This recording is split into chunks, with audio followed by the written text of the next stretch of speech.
Steel boots stomping, crashing the floor. Two wild Yinzers kicking through the door. Loud like a jag off at a Penske fight. Brace yourself, this ride ain't polite. Two Dum Yinzers, loud and proud. Heads in the clouds, voices in the crowd. Chaos brewing, they don't play nice. Hold on to your iron and grab your prime anti-slice.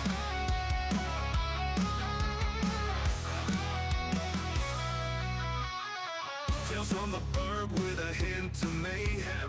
Pierogi powered, nothing can constrain them. Knocking back stories like an icy cold brew. You never know what these two might spew. Two Dum Yinzers, loud and proud. Heads in the clouds, voices in the crowd. Chaos brewing, they don't play nice. Hold on to your iron and grab your prime anti-slice.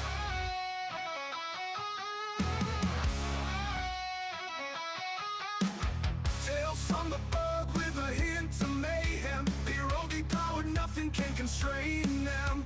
Knocking back stories like an icy cold brew. You never know what these two might spew. Two Dum Yinzers, loud and proud. Heads in the clouds, voices in the crowd. Chaos brewing, they don't play nice. Hold on to your iron and grab your prime anti-slice. Rivers collide where the laughs always flow. Black and gold thunder everywhere they go. The madcap kings breaking every mold. With two Dum Yinzers, the stories don't get old. Two Dum Yinzers, loud and proud. Heads in the clouds, voices in the crowd. Chaos brewing, they don't play nice. Hold on to your iron and grab your prime anti-slice.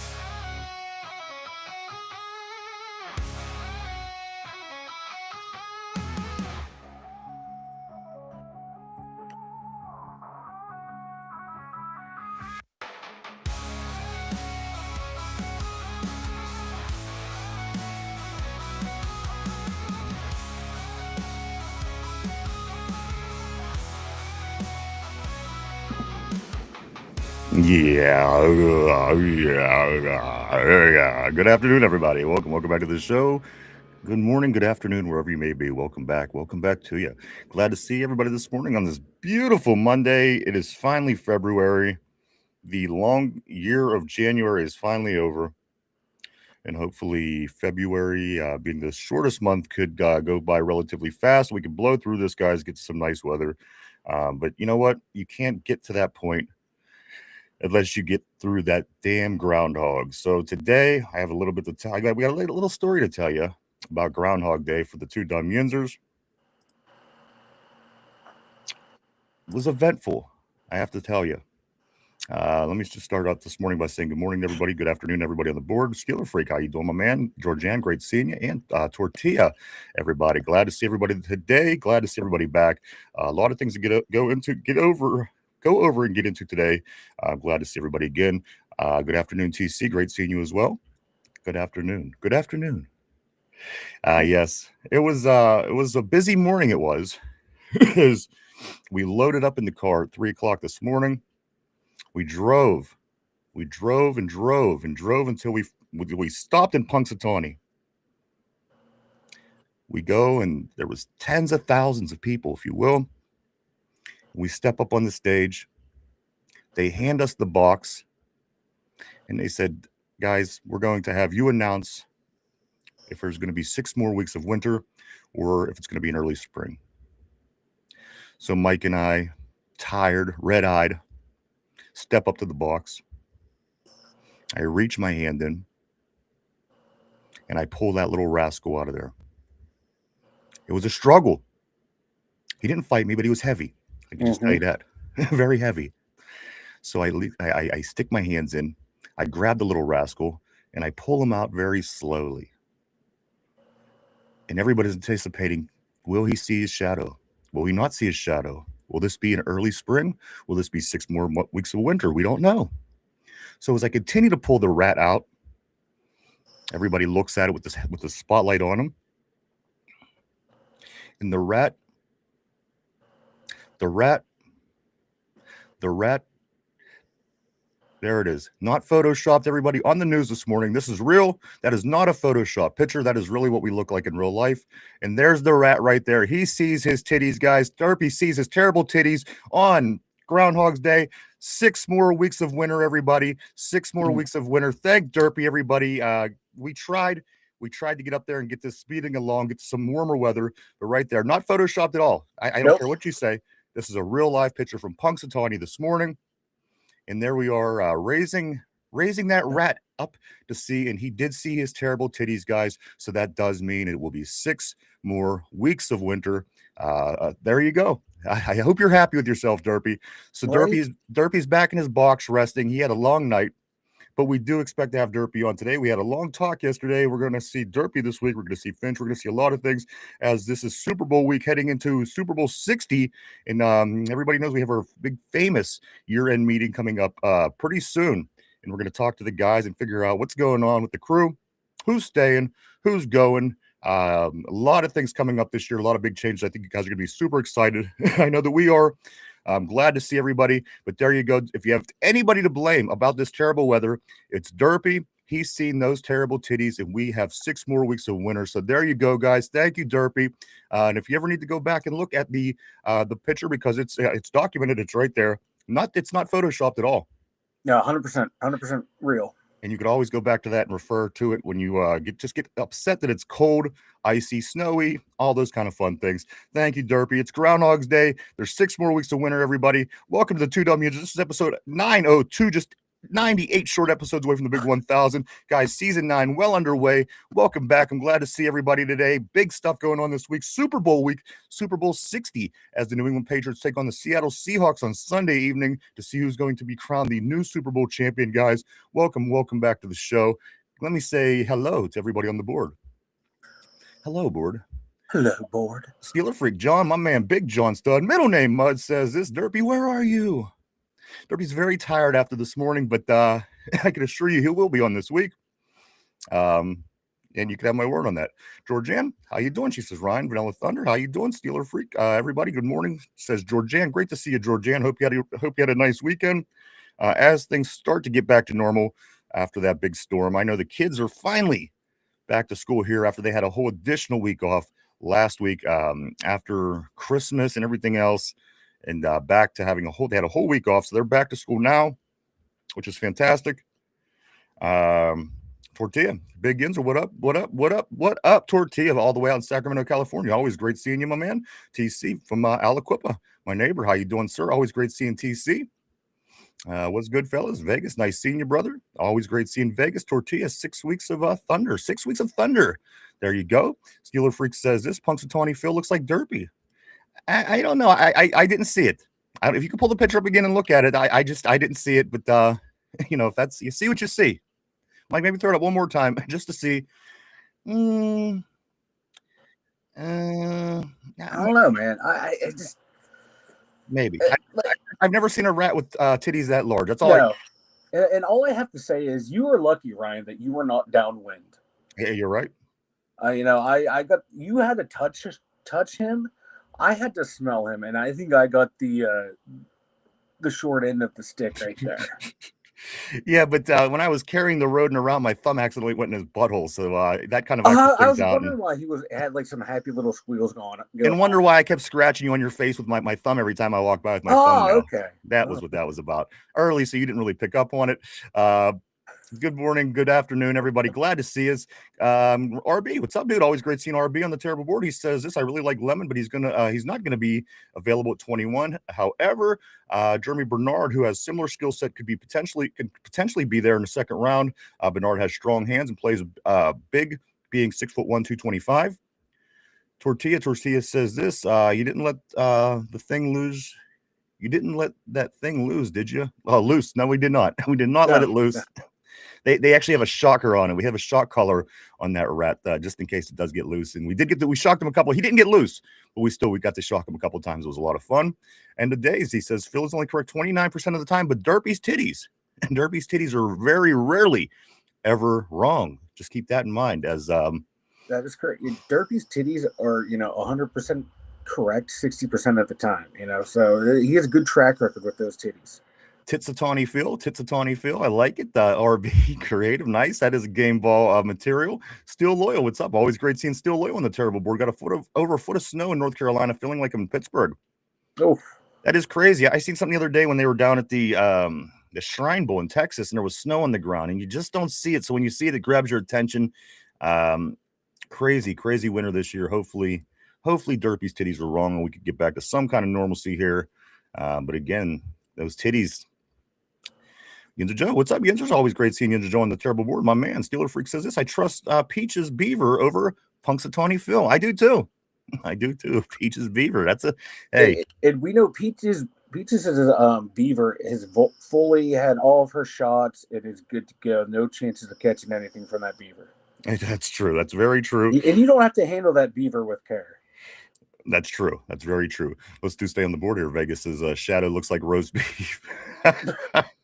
It smelled like rotted roast beef. Mike Flies, what's up, dude? He says, there's my guy. Always great seeing Mike on the terrible board. Welcome back to you, sir. Glad to see you on this Monday morning on Groundhog's Day, Monday of Super Bowl week. It's all going on this week, guys. We have Pro Bowl talk tomorrow. We have Super Bowl talk. We have all kind of coaching talk. We also have all the coaches in the NFL. Every position has been filled. None of them are open anymore. They're all filled, guys. So we're going to get into that a little bit, a whole lot of stuff today as we continue into this offseason, guys. Maybe one of the most important and busy off seasons for the Pittsburgh Steelers, certainly in my life. Mike says this. He says, I've been battling people about Howard the last week. And you know what? The more every day goes on, I'm starting to like Howard a little bit more. The idea of Howard. We'll get into that today a little bit more.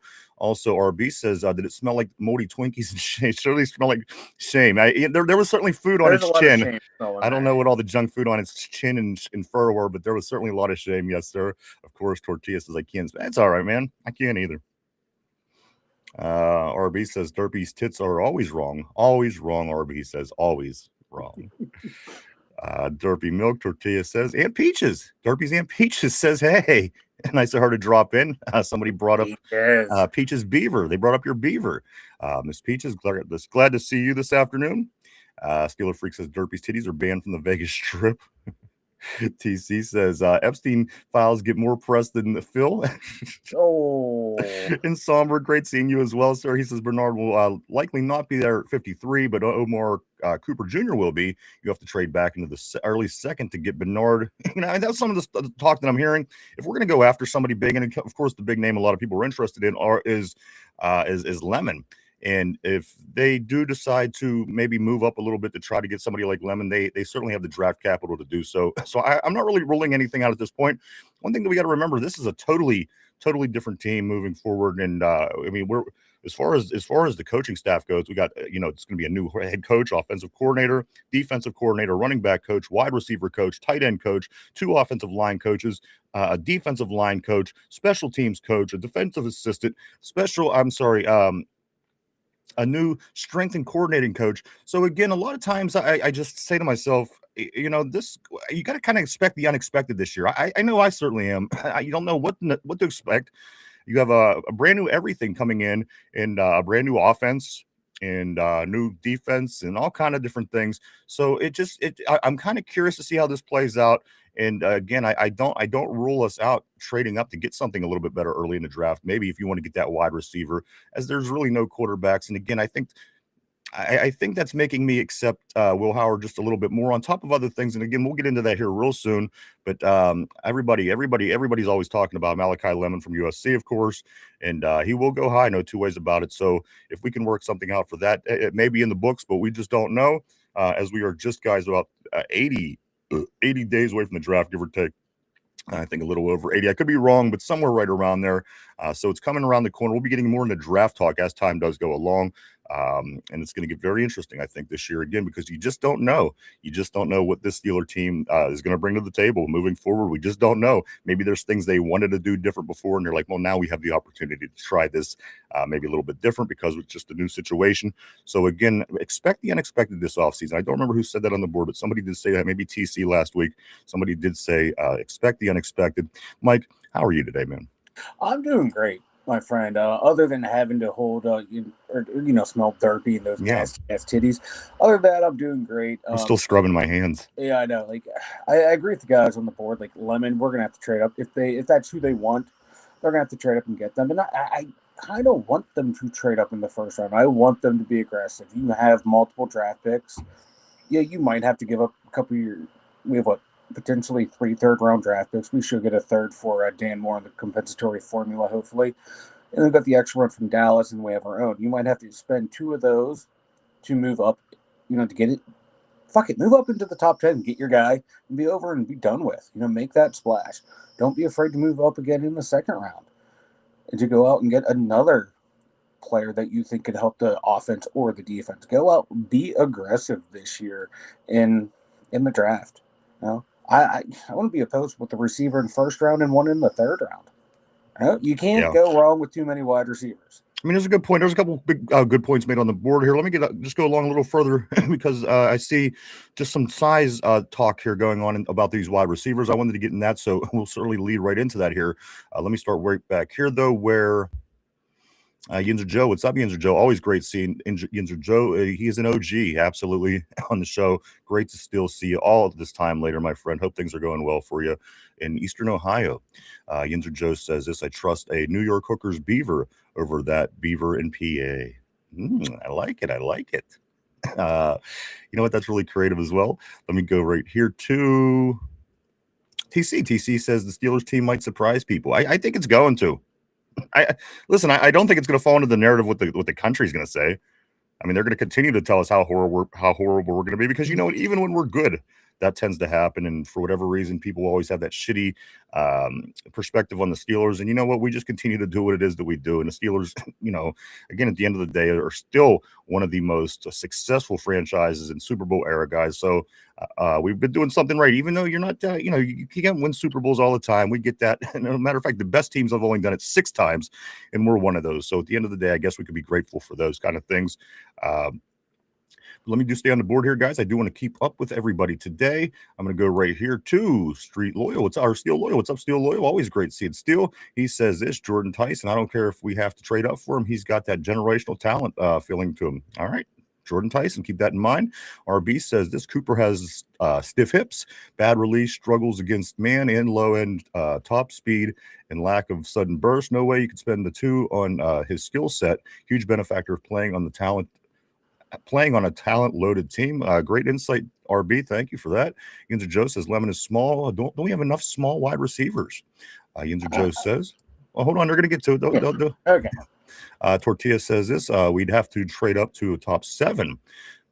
Mike Felias says, I'm good. Thanks for asking. Oh, the other Mike. No, it's you too. You too. Why not, man? RB says 5'11", 200 isn't small. Somber says Deontay was 6 foot. Still Loyal says Jordan Tyson is the only one I'd trade up for. Others, I'd let them fall to me.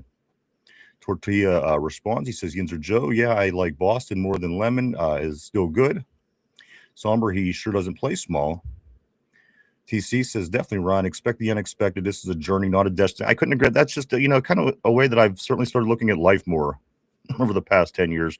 When you realize that, again, you tend to live a little differently, tend to think a little bit differently, and things kind of tend to work out a little differently for you. I couldn't agree with you more, TC. RB says this: Jordan Tyson has tons of medical red flags and may feel he needs to play indoors or in warm weather, pristine fields. This is the best place he would need to be. Or this is the last place, he would need to be. My fault.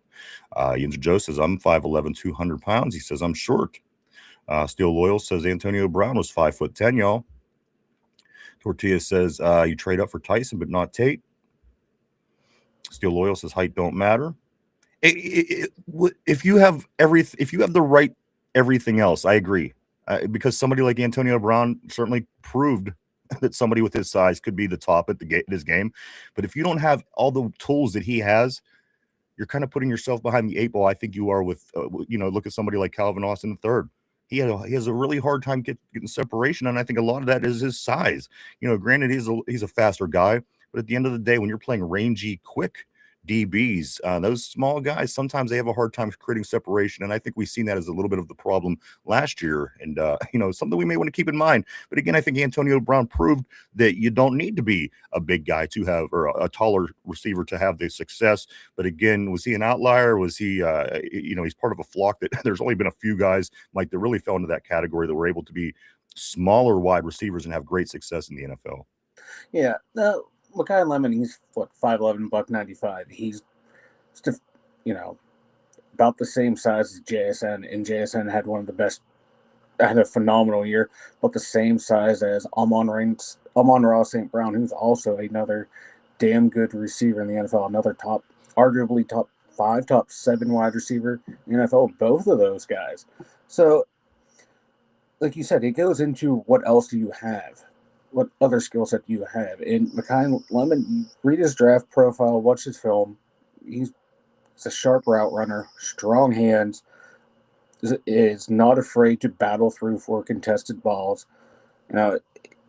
He's someone that you do take in the first round. You do take him inside the top 10 because he has everything you're looking for in a wide receiver. Yeah, he might be an inch shorter. Between 5'11" and 6 foot, that's not a whole lot of difference right there. If he's a better route runner than someone who's 6'2", I'm taking the guy who's the better route runner, who's going to get open and who's better at contested catches. I like him. I've liked him early, and like they were saying about Jordan Tyson, like if he didn't have all these injuries, I'd take him. But I was reading about that, over the weekend and today, like his medical concerns. You got to weigh that into the factor, or weigh those factors into when you evaluate him. Now, like someone like Carnell Tate, I'd love to have him because I think he has like the total package of size, speed, everything that you're looking for in a receiver. I'd take him, but I think you'd have to move maybe into the top 5 to get him, and that might be too much what they're willing to spend. Boston wouldn't be a bad pick either, but Makai Lemon for someone opposite of DK Metcalf, he would be the perfect guy to have. He, is your route runner. He is your separator. And you got your big guy on the outside. That's, a perfect balance for your wide receiver ground. Let's jump back on the border. Tyson played in Colorado. That is what Somber said. He followed up by saying, last time I checked, it could be pretty cold in Colorado. No two ways about that. Also, Tortilla. I don't think we should trade up for a wide receiver in a deep wide receiver class. XXXXXX. I do want to say welcome to the Terrible Board. Great to have you. Welcome to the show. He says, I don't think we should trade up for, Boston might be the best option. He's 6'4". He's 6'4". Thank you for your comment. Again, welcome to the show. XXXXX. RB says this, loyal. That's not true, but below 5'10" becomes iffy for catch. Exactly. You lose a little bit there because you don't have the radius, and you're fighting because you're making up size. For compared to somebody who's taller than you. So again, you have to have that skill set to be able to be a small receiver in the NFL, I think. And sometimes the speed just isn't enough. And I'm seeing it coming up on the board here. Somebody's going to point to Tyreek Hill. And I think he's a good example because he kind of falls into that one-trick pony category for a lot of people. Yes, he played very well for Kansas City, done pretty darn well down in Miami as well. But at the end of the day, guys, those guys, they're so hit or miss. They really are. They're hit or miss, and it's a good point. We'll go get that in just one second, though. Lindsay, it's always great seeing Lindsay on a Terrible Board. How are you? Hope your weekend is well. I hope things are getting back to normal for you up the park, down the parkway there. Always glad to see you on the Terrible Board. I hope you had a great weekend. Steel Loyal says because Antonio Brown is most definitely 5'10", 5'11". Miss Pittsburgh, excuse me. Always great seeing Miss Pittsburgh on the Terrible Board. She says, good afternoon, everyone. Here we go. Here we go. That's right, baby. Welcome back to the Terrible Board. Nice seeing you, Miss Pittsburgh. Mark Malone. What's up, dude? Always great seeing the great Mark Malone on the Terrible Board. The man, the myth, the legend. He says the only wide receivers we have are DK, Sko, Dirt, and Roman. It's true. So that's what I'm saying. I'm starting to feel pretty comfortable with going with that wide receiver with our number 1 pick, and as you said, Mike, maybe getting a couple throughout the draft and seeing what we could get. But at the end of the day, we need somebody to kind of cement and I think these are things that Mike McCarthy are going to want to do. he's going to want to make those kind of changes, things that maybe we sat on our hands around on for a while and just kind of linger on. I think he's going to want to come in. He's going to want to make the crowd happy. He's going to want to make this team better. He's going to want to do the things he wants to do. And again, running a West Coast style offense, again, not running the West Coast offense, but a style of it. You're going to need receivers, and you're going to need guys to be running around out there catching footballs for you. So I wouldn't be surprised if we go receiver number one at all. And again, go with another receiver, maybe second or third, fourth, later round. It makes a lot of sense to be turning this back into a full balanced football team, if you will. Balance is something we certainly have to get back to on this football team. We've been very unbalanced, not just because of the wide receiver situation, but there has been situations just overall. The team just needs to get balanced. It needs to get back to kind of a standard balance, I think, and then we can kind of start working off of that. So I think numero uno, certainly, if not numero uno, very close to it, wide receiver draft should very, very much be in our scopes as we heading into draft season, Mike. Yeah, even if we don't get a guy in the first round, it is deep. You can get a guy in the second round. I don't want to wait till the third to get our first receiver. Get one in the first or the second round. First round, shit, man. I wouldn't even be opposed in the first round getting the best player available, and I don't give a fuck what position it is at that point. Because we have a spot just about everyone on this team where we need a guy, but if they do go receiver in the first round, there's a couple good candidates there that they could take, and I think that's just going to help jumpstart that offense, no matter who the quarterback is. Absolutely. Now let's just stick on the board here, guys. I want to keep up today. I'm going to do my best. Let's go up here to. I'm going to go to Somber. Somber says there are plenty of wide receivers, all wide receivers builds in this class. They get who they want. What we think means not absolutely. At the end of the day, there's guys, when you got Antonio Brown in the 6th round, who was a 5'10" guy, you thought to yourself, all right, this is going to be a guy that comes and goes. But again, you don't know what you have until you got him here, until you see them work, until they put it out there. And, that's going to be the case. And again, if you go after somebody that's a little bit more high profile at that position, I think you could feel a little bit more comfortable. But again, you still never know. At the end of the day, you don't know until the season gets here, till you see these guys out there. Maybe not even until their second or third season. Sometimes you don't really get an idea of what you have. So that's all part of it. Aaron Jade, what's up? Always great seeing Aaron Jade with one of my favorite messages every day. Them Rockets every day. I've seen him. Like, here we go, Steelers. Aaron Jade, always great to see you. Tortilla says AB was a complete different player. Roman is 6 foot, but he don't play like you. Yeah, no, you're right. Roman kind of disappears into the day. He's been such an odd experience for real. Mike, in going into the third season, with a new offense, with the West Coast style offense that Coach is talking about, does Roman Wilson become a more integral part of this offense? He could be. I hope he does, because he flashed last year when given the opportunity up until that big fumble that he had. And then we never saw him again. So hopefully, new coaching staff, a fresh start for him. But when you have Aaron Rodgers, telling you, dude, stop thinking when you're out there, just go out there and play your game. You're good enough. And he's still not getting it through to go out there and just play football the way he has his entire life. I don't know if there's just a mental block with him right now to allow himself to go out and be himself. So maybe new coaching staff will allow him to relax and go out there and do his thing. Because like I said, he shows a little bit of potential. I don't think he's ever going to be this great wide receiver, but he can be a guy in the offense that you can count on to get you some tough yards. But he just needs to be more consistent. I feel that might be his problem, a consistency thing. So I hope he gets a chance, and because I'd like to see him, be a part of the offense. Because like I said, you saw some of it last year, but my God, I don't know if it's a between the ears thing with him. I don't know if it's it might be a confidence issue with the guy. Let me jump off here, guys. Let's talk briefly. The head coaching carousel has stopped, guys. It's been full. All 10 teams, that were hunting coaches, they had finished their work this weekend as the Las Vegas Raiders hire Clint Kubiak, and Arizona hires Mike LaFleur. That rounds out all the teams. Mike, everybody has a head coach in the NFL now. Everybody can start focusing on the draft, putting their roster together, putting their their team of coaches, assistants, and everything else together and getting ready for the draft, getting ready to move forward. Mike, LaFleur out in Arizona, Kubiak in Las Vegas. Any coach to you really stand out as far as a surprise? And is there any surprises of people that maybe you thought might have gotten a job who still isn't a head coach in the NFL? Yeah, I thought this would have been the year for Brian Flores. He's been talked about for the past couple of years. That was a little. I'm surprised he didn't get one. I'm surprised about Mondon. Yeah, Yeah. that one totally shocked me. The entire Buffalo situation shocked me, and none of the two big names coming out of the Rams staff getting a head coaching job or going elsewhere for a promotion shocked me. Just as much momentum as they had, Mike, by the way of media. And it wasn't just our media, it was everybody's media talking about those two young men, of course, in the Rams organization.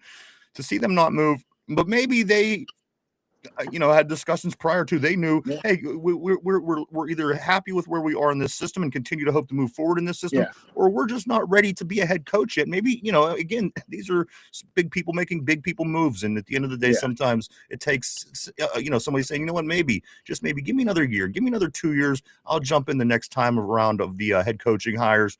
But again, that would have, I would say, just because of what the media laid on us would be the biggest surprise for me, Mike. I think, I was going to say Robert Saleh down in Tennessee. Yeah, that one blew my mind right there. Well, Tennessee generally they don't make many great decisions in Tennessee. No, That's something that I learned. Yeah. And Robert Saleh, I think, falls into that category. I wish him the best, but whatever. Yeah. Good luck, Godspeed. But my surprise, Mike, would be what my not surprise is the way the Cleveland Browns muffed up their head coaching situation and had a great candidate right there is their defensive coordinator who led the team to a top 5 defense and lets him get away and hires Todd Monken, somebody who had been fired from their organization in the past. Again, Cleveland Browns to the fullest, guys. You love to see it. That would be my biggest non-surprise. My biggest surprise would be the two gentlemen, of course, from the Rams organization. But it is where it is, Mike. The coaching carousel is complete. You can get off the ride. It's over now. It's time to make the next steps as this year-round NFL season continues on for all 32 teams. And it's where we're at, Mike. And again, we are there for it. And we have the Super Bowl this week. Tomorrow, don't miss. If you blink, you might miss it. Tomorrow night at 8 o'clock on ESPN, the Pro Bowl games will be on as a part of Super Bowl week. Guys, you could watch your favorite Pro Bowl players like Shedeur Sanders and Joe Flacco. That's right. Shedeur Sanders and Joe Flacco will be representing Team AFC tomorrow at the Pro Bowl games. Don't forget to check that out. I'm sure we'll remind you a million times before then, but again, we'll talk about that on Wednesday morning as it's become a joke, and we'll treat it as such. But again, tomorrow, 8 o'clock, the Pro Bowl games on ESPN. Then again on Sunday, I'm pretty sure it's probably 6:38. I didn't see an official time start, but it's usually 36 or 38 after the hour. Sunday, of course, is Super Bowl 60 as the Patriots go for their 7th Super Bowl ring, guys, as they take on a very strong Seattle Seahawks team. That's this Sunday. And the NFL season, as far as games played, will be complete. This time next week, we'll be done with games, and it's all off season at that point, and it's all everything that goes into the upcoming season, guys. So it's going to be very exciting, a lot of action, and it doesn't look like it's anywhere close to being completed at this point as we are continuing to hire. We're continuing to interview a lot of names I'm going to go over here shortly. We'll talk about those names. Some of you might recognize, some of you might not recognize. Mike, one thing I do want to, I just want to dip back into college for 1 second, and not about the only quarterback that's worth drafting in the first round. Let me talk about this kid from Pitt real quick, Kyle Lewis. Now he did a hell of a job in all the practicing in the Senior Bowl this past weekend. Kyle Lewis, Mike. So I'm saying he could possibly fall into that Kansas first round linebacker, depending on what teams need. Yes. In college since 24, Mike, he was first with 31 tackles for losses. He was first with 50 quarterback pressures. He was 8th with an 87 coverage grade and 10th overall in the PFF with an 84.7 in college football. Keep your eye on this kid. As I said, Mike, those young kids that went to Tampa Bay from Pitt, they're strong defensive players. Kyle Lewis falls into that category at linebacker. Again, he looked fantastic at the Senior Bowl and the workouts. So again, I I'm rooting for Kyle to get a nice pick in the draft this year. I think he's going to do very well. Yeah, he was all over the place in practice. Just Yeah. every time I'd get on Twitter during the practices, and another interception, another interception, another interception. He had a nose for the ball, and it'd be nice, see your little kid, get fall into the first round. Like, Absolutely.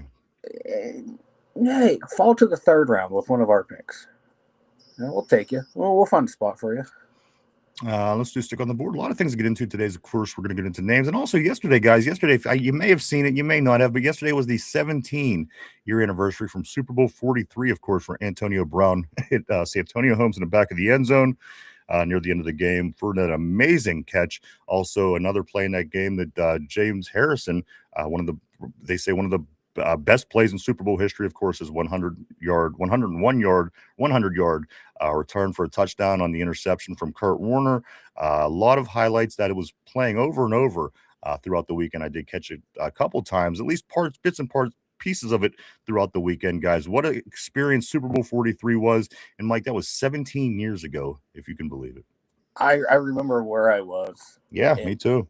Oh, I was a nervous wreck that game, man. Like, I almost threw up at halftime in my friend's bathroom.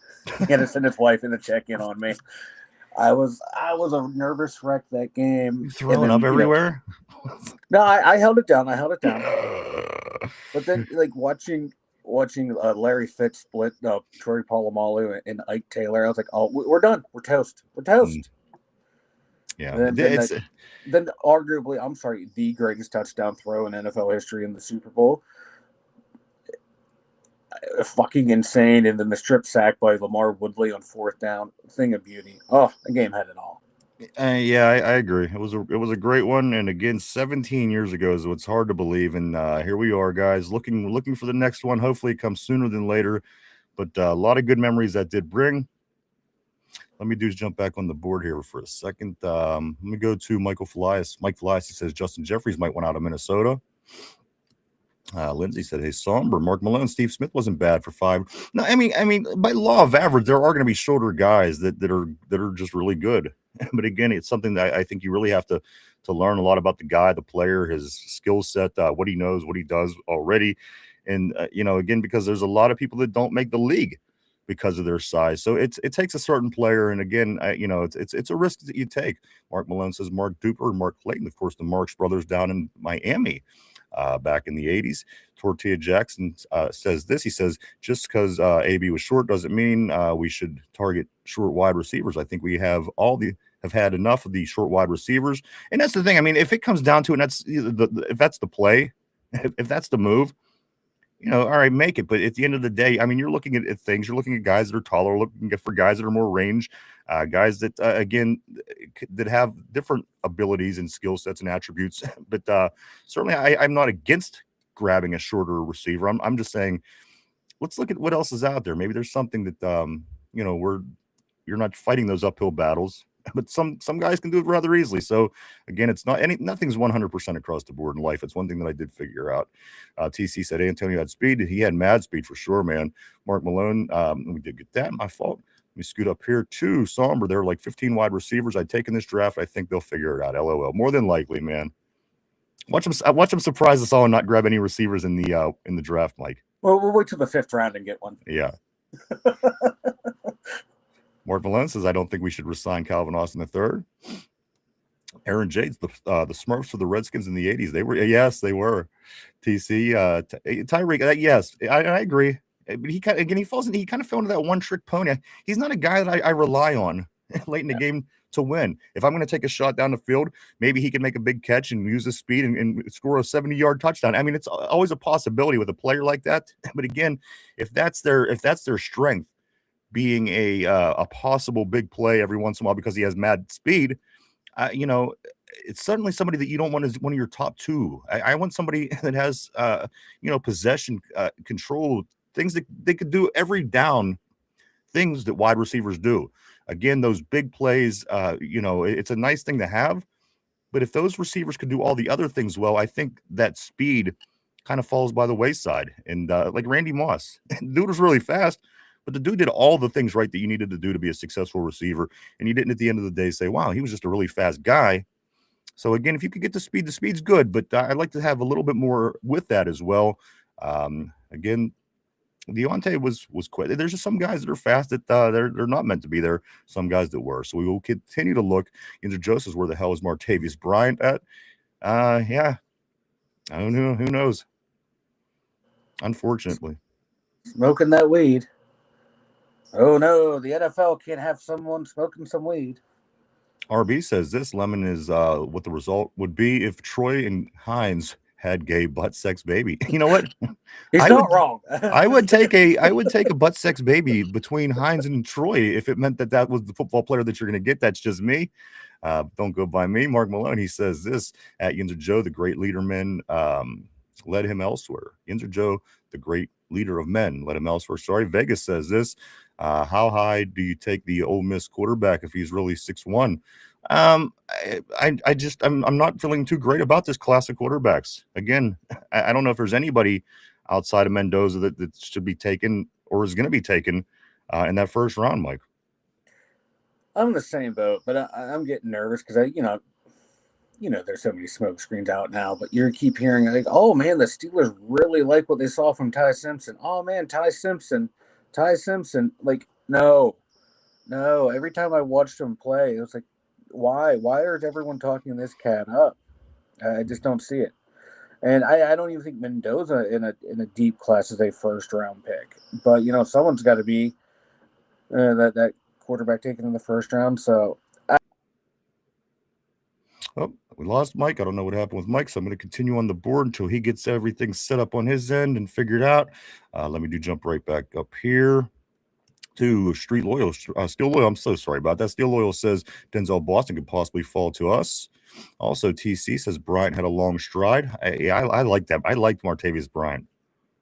And what a dumb situation, because how many good players do we lose over time for weed? We lost Santonio Holmes over weed. We lost Blunt over weed. We lost Martavis Bryant. Come on. Catch up with the times, NFL. You could go out all night and drink and do whatever you want, but geez, oh man, have a little weed in your system when they test you. It's crazy, but just for whatever reason, be where we be. Let's move on here a little bit on the terrible board. I wanted to say Somber says collarbone, total knee and hamstring for Tyson. Jollymon, what up, Jollymon? 71. Always great seeing Jollymon on the terrible board, my man. Hope you had a great weekend, Jollymon. Welcome to the show. Steel Loyal says this: Jordan Tyson should have never done that hamstring selling, right? Follows it up by saying every time a player does it, they injure their hamstring.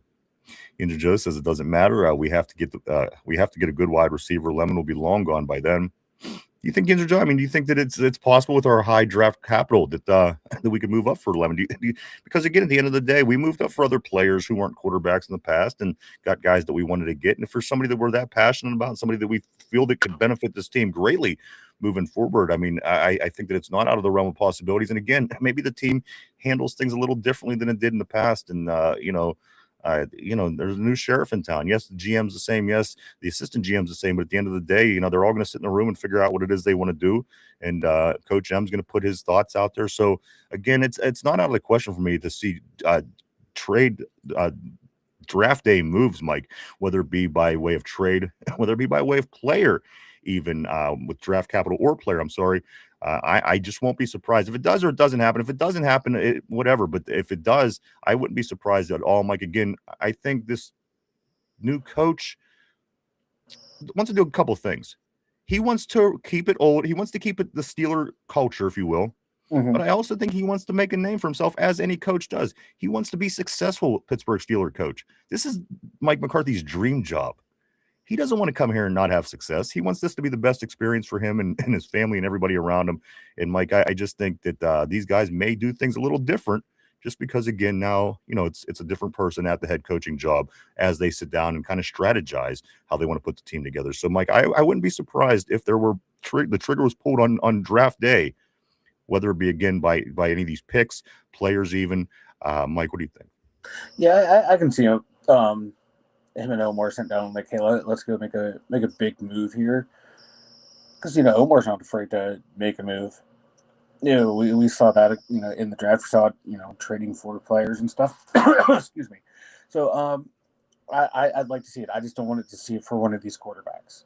Let it be for, a wide receiver or, a playmaker back in the secondary. I wouldn't be opposed to that either, Cornerback, is still one of the most important positions in the league. So go get them.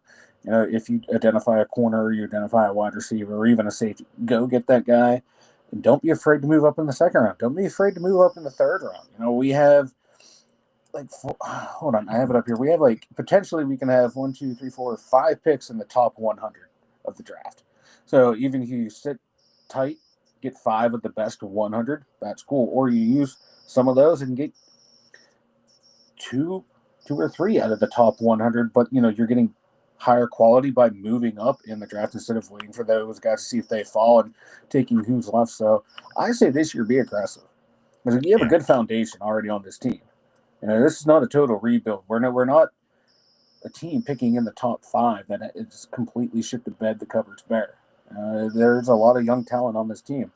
Why not go and get some more to put us closer to going over the top? Let me read a couple more. I'm going to get to message 100, Mike, and then I'm going to take a look at a couple other topics here real quick to throw into the mix. All the X's, he says this. I just believe tall wide receivers are the best in end zone. Absolutely. You get a big guy in the end zone. It's so beneficial. And that's why I can't wait to see what the new coach and the new system does with Darnell Washington at the end of the day, because he could be so important in the red zone, so important in the end zone. Finishes it up by saying for touchdowns, but short or tall is definitely debatable. Steel Loyal says this: if you want tall, you're going to want Denzel Boston. He has a Mike Evans vibe. Vegas says Hawaii PI pass interference by day, Steeler quarterback by night. PI, I guess. It took me a second too when I first read that. Lindsay says get 12 wide receivers. Get 12 wide receivers. So we got a few things here to talk about. First off, I want to say this: can anybody in good faith tell me what anybody even cared last week about the big point that the media was pushing, that Max Crosby endorses Will Howard? If you've seen it last week on every single entity that covers the Steelers here in town on the internet, Max Crosby endorses Will Howard. Max Crosby thinks Will Howard will be the guy. Who the shit gives two craps about Max Crosby? He's a defensive lineman in a different division for the Raiders. Am I the only person who really thought that was retarded? I didn't see any point, Mike. And everybody covered it. Every single page I went to, every app I went to, they were talking about Max Crosby says it's going to be so much better in Pittsburgh. For one, we got to stop listening to what everybody else is saying, because I think they were pulling our sheep over our eyes with the last couple situations we had. You have a Hall of Fame coach. You guys are great. He's going to do great. You guys, he's going to be in a Hall of Fame one day. Well, guess what? We can't win in January, but you have one of the best coaches in the world. Just have to listen to what everybody else has to say. I don't care anymore. Let's do what's right for this team. And who gives two shits what Max Crosby has to say about our quarterbacking situation? I thought that was ridiculous, Mike. Max Crosby. What was the relevance of anybody even caring? Why don't we? Why don't you ask the lady who hands you the food out the window at Wendy's? That's about as much relevance as Max Crosby's opinion on what our quarterback situation should be here. Exactly. I had the same reaction too. Like I give a fuck about what a defensive end has to say about a quarterback. Are you sitting out there scouting every quarterback in the league, every quarterback coming out of college? No. It's easy to say, oh yeah, this Patrick Mahomes guy, he's pretty good. And no shit. And it's easy to say some guy that you've never heard of. I think he might have some potential out there. Why? It's just so stupid. You have no credentials other than that you played in the NFL. Okay, but you have no history of actually evaluating talent. So what the hell do you know?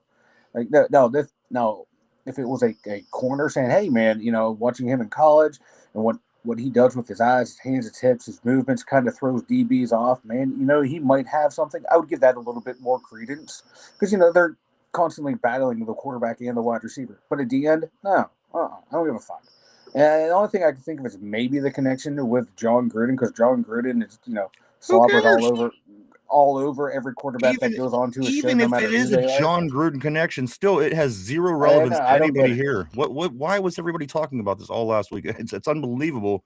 Again, Max Crosby, what his opinion is on our quarterback situation. Yeah, why don't you worry about the Raiders finishing last in the league and maybe trying to worry about Right? listen, I want to take somebody's advice that finished 32nd in the league on defense about our quarterbacking situation.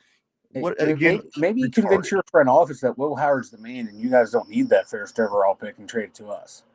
Also, I do know this, that Bruce Arians, he did get Bruce Arians' endorsement as well. This is somebody that I would respect a little bit more. The guy's been there, done the job, worked with quarterbacks, young quarterbacks, and been successful in the league. Bruce Arians as well as Max Crosby. Now, that makes more sense, again, because he was That a makes more former, sense right there. because, again, also he's a former Steeler, so it falls in line with anything that even makes sense. But, again, Max Crosby, I didn't know if anybody else caught that last week.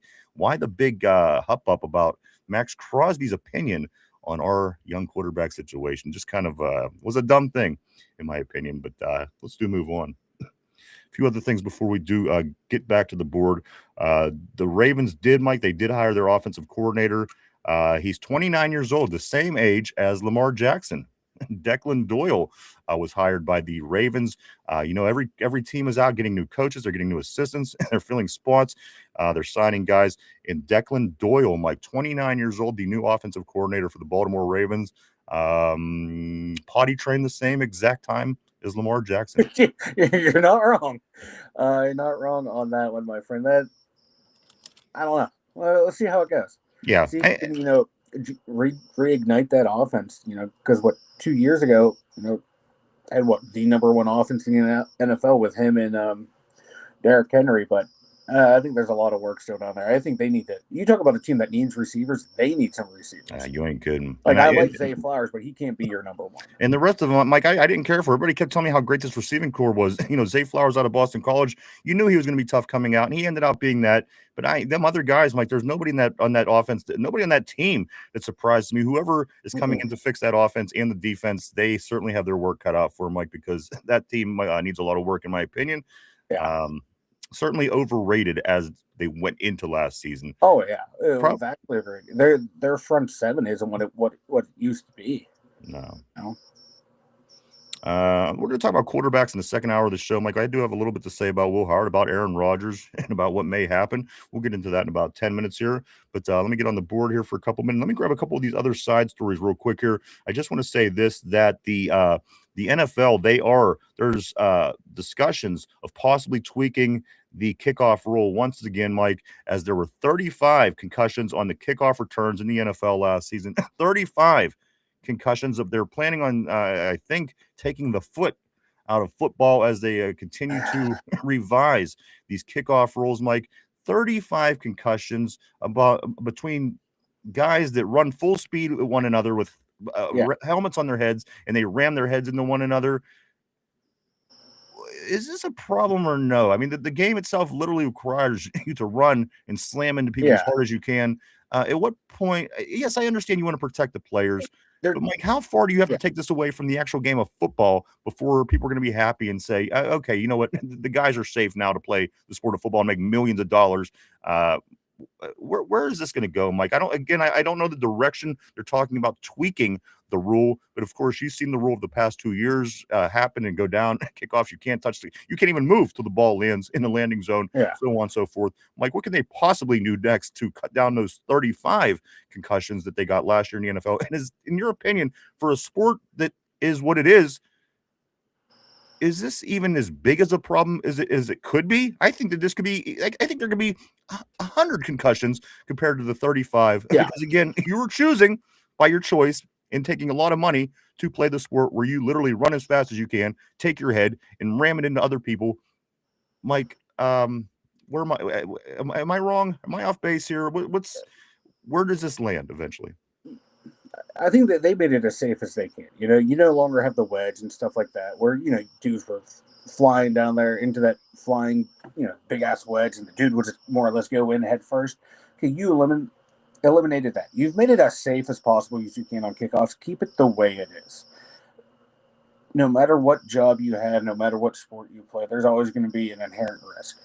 Now, do what you can to Mike, if lower you and that I went to risk. play basketball this week But and you tore your knees, it's totally different. You're not getting paid millions and millions. That's kind of the it's still reward a of job. You you. don't want to go to That's a kind job of and be the like, oh, reward, just because Mike, you're making this much of getting money, the your do body your. and life doesn't That's mean kind of anything. the reward of kind of doing your dream job, and your dream job just so happens to be a football player. Again, I'm not saying throw these guys out there with no ways to protect them. I'm just saying, Yeah, at what point do we say enough is exactly. enough? That's Again, what I'm saying too. again, you're taking away the Pro Bowl, which that's been an argument. All these guys don't want to play, blah blah blah.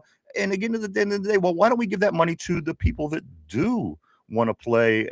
Just my opinion, Mike. It's football at the end of the day. Should we take the checks out of hockey? Should we take you know what I'm saying? To me, at some point, it's just got to give and say, you know what? It's football, and these guys get paid handsomely to play it, and it is what they chose to do with their life. So at the end of the day, again, where does it lie? And I'll let you finish this. I'm sorry. Yeah, I love big hits. They took away hits to the head. Okay, that's cool. That's smart. That's awesome. Took away the violent collisions on kickoff because it might have been too extreme. Okay, cool, fine. The game's fine the way it is. Just don't hit it the head. It, allow to hit the quarterback low. That's my biggest complaint in the league. These guys aren't hunting out there to try to blow out their knees. You just eliminate head hunting. The game is fine. The game is fine. It's supposed to be big hits and all that. There's still an inherent risk. You got found out that you were lying to guys about the dangers of the concussions. That's been exposed. So now the guys are more educated for you guys are trying to make it safer. Cool. It's fine the way it is. Just don't fucking headhunt and leave the kickoffs alone.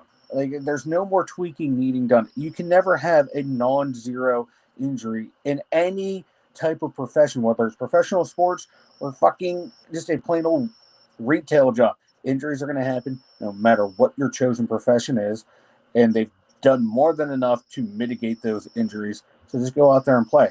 Guys are getting bigger, faster, stronger every year. It's they're pushing the bounds of the human limit. Right, You can only make it right. so safe, and they have, and they're no longer hiding information from you guys. So play it the sport the way it is now. Just don't go head hunting. We're going to talk about a little bit, Mike, as this first hour does round up. We're going to talk a little bit about these coaches, about people coming in, about people we hired. We do have a lot of new people at this time, like Patrick Green, of course, the defensive coordinator coming from the Raiders.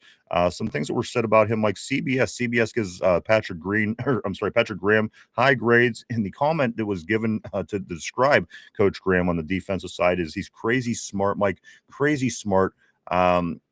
My first opinion was, well, he was the defensive coordinator on the 32nd best team in the league. But when you start to peel back the layers and you look at it, he worked well with a guy like Max Crosby, who could certainly have, if he could have that kind of season, like in the kind of success he's had with Max Crosby, maybe he could pull that over and do the same thing with TJ Watt to kind of get him back to the level that we are all comfortable seeing him and needing him to play, Mike. But again, the talk on Patrick Graham, I knew very little bit about the guy. I'm trying to learn more. Crazy smart is the adjective to describe him, Mike. Given high grades, Patrick Graham. Anything else you know about him, or that you could update everybody on as far as Patrick Graham goes? And just like it kind of stuff that I said last week, that more or less all the same info I found is no, he's not married to a defensive philosophy. And he says, I take away stuff from my New England days. I take stuff from my Raiders days. I take stuff from my days here. And I take a look at the talent that I have and what concept my coach wants to run. Okay, now I'm going to mold my defense to who I have here. He does a lot of, I noticed too, from what I've read in video breakdowns I've seen, not a lot of blitzing, doing a lot of stimulated pressure to confuse the quarterbacks, trying to get, home with 4 guys instead of 5 or 6. That's going to be a little bit different. We saw a lot of blitzes this year. It felt like there's a lot of pressure is going to be on that defensive front to get the job done. And like you said, hopefully he can revitalize TJ Watt. His advanced analytics are really good for his defenses. He's getting a lot of bang for his buck. One of the lowest payrolls, but one of the best values. He's getting out of these guys. Now he had the second highest paid defense in the league. Let's see what this guy can do. I'm intrigued to see, man. And I want to see exotic fronts. I want to see TJ Watt moving around. I want to see Herbig all over that defensive front, because I think you start moving Herbig around, you start moving Watt around, these lines aren't going to know what's coming at them, because those guys can drop back in coverage too, and let them blitz, let them drop into coverage. confuse the quarterbacks. I mean, don't have to always overwhelm them with pressure. And maybe Harmon starts getting home. Benton's getting pressure more. Y.A. Black, those young guys up front can take a step up and allow these linebackers to fly around and do their job. I'm really excited to see what he's going to bring. A few other things, Mike, here on the coaching tip before we do turn into hour 2 of the show. Former, not everybody, you might recognize this name, guys, even if you're not really, focusing on coaches and assistant coaches and coordinators. Former Steelers DB coach Jared Alexander, guys, somebody that I think the name is very somewhat popular here in Pittsburgh. He does get hired by the Minnesota Vikings. The Minnesota Vikings do hire our former DB coach Jared Alexander.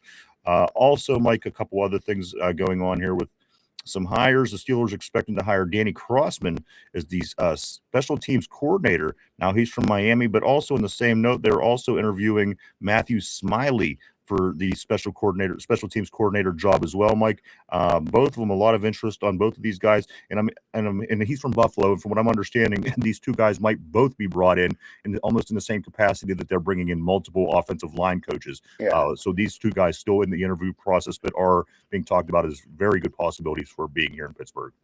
Yeah, I saw both those things as well. I wish I had more information on them, other than where they coached. I don't know. Remains to be seen if the guys come here and how good they will be. If we can get some better returns, I'm all for it. I liked our coverage unit. I like our gunners. I think that'll be fine. If we can get someone in here who can help generate better punt returns, I'm all for it. Kind of related, Mike. The strength coach Steelers expected to hire strength coach Mark Lovat or Grant Thorne. Mike, these two guys, Grant Thorne, both from Tennessee, the strength coaching position, Mike, also being looked at. And finally, CJ Ayu, Mike, is being interviewed for the outside linebacker coaching position. He's with Texas Tech. He is due to be in tomorrow to interview with the team, Mike. His name, very interesting when you look at it spelled out.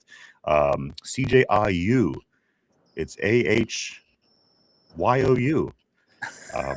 2 words. I swear to you. Look it up. I saw that. I was okay. I was kind of confused. I had to look at it 3 or 7 times to even understand if what I was looking at was what I was seeing. But yes, he will be, Mike. He's expected to be in the talk Tuesday out of Texas Tech about the outside linebacker coach position. Mike would say, as we are switching over to the second part of the show, the second half, if you will, guys, we just, in case you missed it, today is Groundhog's Day. Mike, if you want to get that ready real quick, we'll just use that to split up the show here for a moment. It's Groundhog's Day. We made the trek up there this morning, bright and early. We fought through the crowd. We fought through the cold, and they called us up there, Mike and myself, to grab that little rodent out of the box and lift it out and see if he's seen it. Seen if he could tell if it's going to be a 6 more weeks of winter or if it was going to be a sooner spring.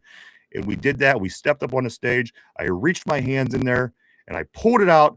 We got a picture of it, Mike, from the news. Actually, the news. I had this picture available. Not Photoshopped. There's nothing about this Photoshopped. There it is, guys. That is not Photoshopped. That is Mike and myself pulling that rodent, Derpy, right out of his hole. Derpy did see his terrible titties, and it is going to be 6 more weeks of winter. The Goblin's Knobs predict 6 more weeks of winter, everybody. There you go. That happened this morning in Punxsutawney, Pennsylvania. Thank Derpy, everybody, as we have 6 more weeks of winter, Mike. Like I said, man, the smell was disgusting.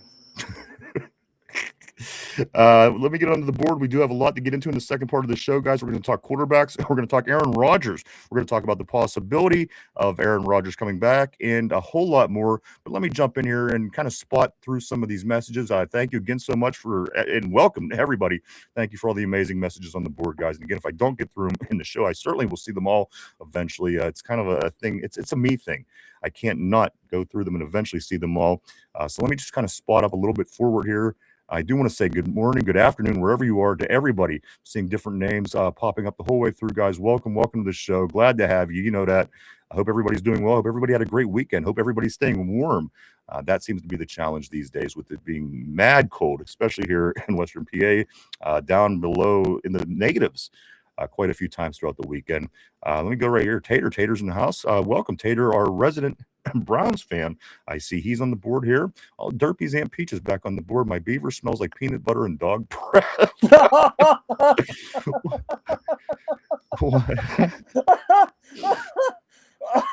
Welcome, Derpy's Aunt Peach. It's always great to see you on the terrible board. Oh. Let's go up a little bit further. Bingo says Derpy's Aunt Peaches. LOL. Yeah, we haven't seen her for a while. Welcome back, Derpy's Aunt Peaches. That might be Game Ball. That could be Game Ball. Mark Malone says Derpy must be salivating over the terrible tits, guys. Again, this is the reason why it's going to be a longer winter. Thank Derpy, everybody, when you see him. I do want to say thank you to Aaron. Always great. Thank you, Aaron. JD says great show as always. M Sparks, what's up, dude? Always great seeing M Sparks on the terrible board. My man, he says I like that kid Chambliss from Ole Miss. Absolutely, dude. Chambliss he was somebody that I liked early on. But you know what? The time it changes. I liked what was the kid from South Carolina that I liked early, Mike? Lenora Sellers. We like Lenora Sellers, and then as I seen him play, I kind of fell off. Old Miss, the kid is tough, but again, at the end of the day, I don't know if any of these people are going to go in the first round. Maybe I doubt it, but maybe I think just Mendoza. Besides for that, I'd be surprised. But I like Chambliss as well. Robert Tellison, I do want to say, what do you think about Nussimer? Mike, you take that one, because again, I brought him up a little bit. You didn't like him so much. I know that there's connections with him and Coach McCarthy. What is your take on him, Mike? Because again, I'm not still I'm entirely up to date on Nussmeier, but I think you do have a little bit more insight than I do. Not a real in-depth breakdown right now on him, but just from what I saw of him this year, it looked like he took a major step backwards. Coming into the season, or when he finished up at LSU last year, I was like, all right, man, this cat might be a guy to take a look at. Should be a first-round pick. I just didn't like the way he played this year. I felt like he was inaccurate. I just did not like his game at all. Like, every time I sit there and watch a little bit of an LSU game, it's like, Mike, a lot of these big names that we were watching for early in the college season, they all kind of fell off. We weren't really satisfied with any of these quarterbacks that we talked about. Again, Lenora Sellers, all the way to Nussmeier. Mike, a lot of these people did not do what you thought that they were going to do this past season in college. And for Nussmeier, though, this is what, his third year, I think, starting third or fourth year. I was expecting a whole hell of a lot more out of him. Whereas Sellers, this was only his second year as a starter. So I was like, okay, it made sense. He was still having ups and downs, and he's going back in the college smart move. But Nussmeier, I was expecting a lot more out of him. Like, same thing like Drew Allen. I was expecting to see some sort of improvement from these guys, but they've been like the same quarterback or have taken a step back. Yeah. And now, is that coaching? Is that them? You don't know. And that's why, some of these guys could fall, and they get drafted later in the draft, and they develop and they become good players. And we're like, oh my God, what the hell did we miss? Right now, I just don't see anything out of those guys, even out of Chambliss. I think Chambliss's game is built for college football. Yes. I don't think it's going to translate into the next level to where he can run around the way he does. It's fun to watch. Don't get me wrong. What he did this year with the Rebels, getting them that far into the playoffs, was fun to watch, but I don't think it's going to translate into the pros. I also want to welcome Richard, great Richard Jankowski on the board. He says too funny. Also, let me get a couple just more names in here, Mike. I want to say welcome to everybody. I don't want to miss anybody. You know me. Bingo Winchester, always great seeing you. He says Tate would be okay. Lemon too.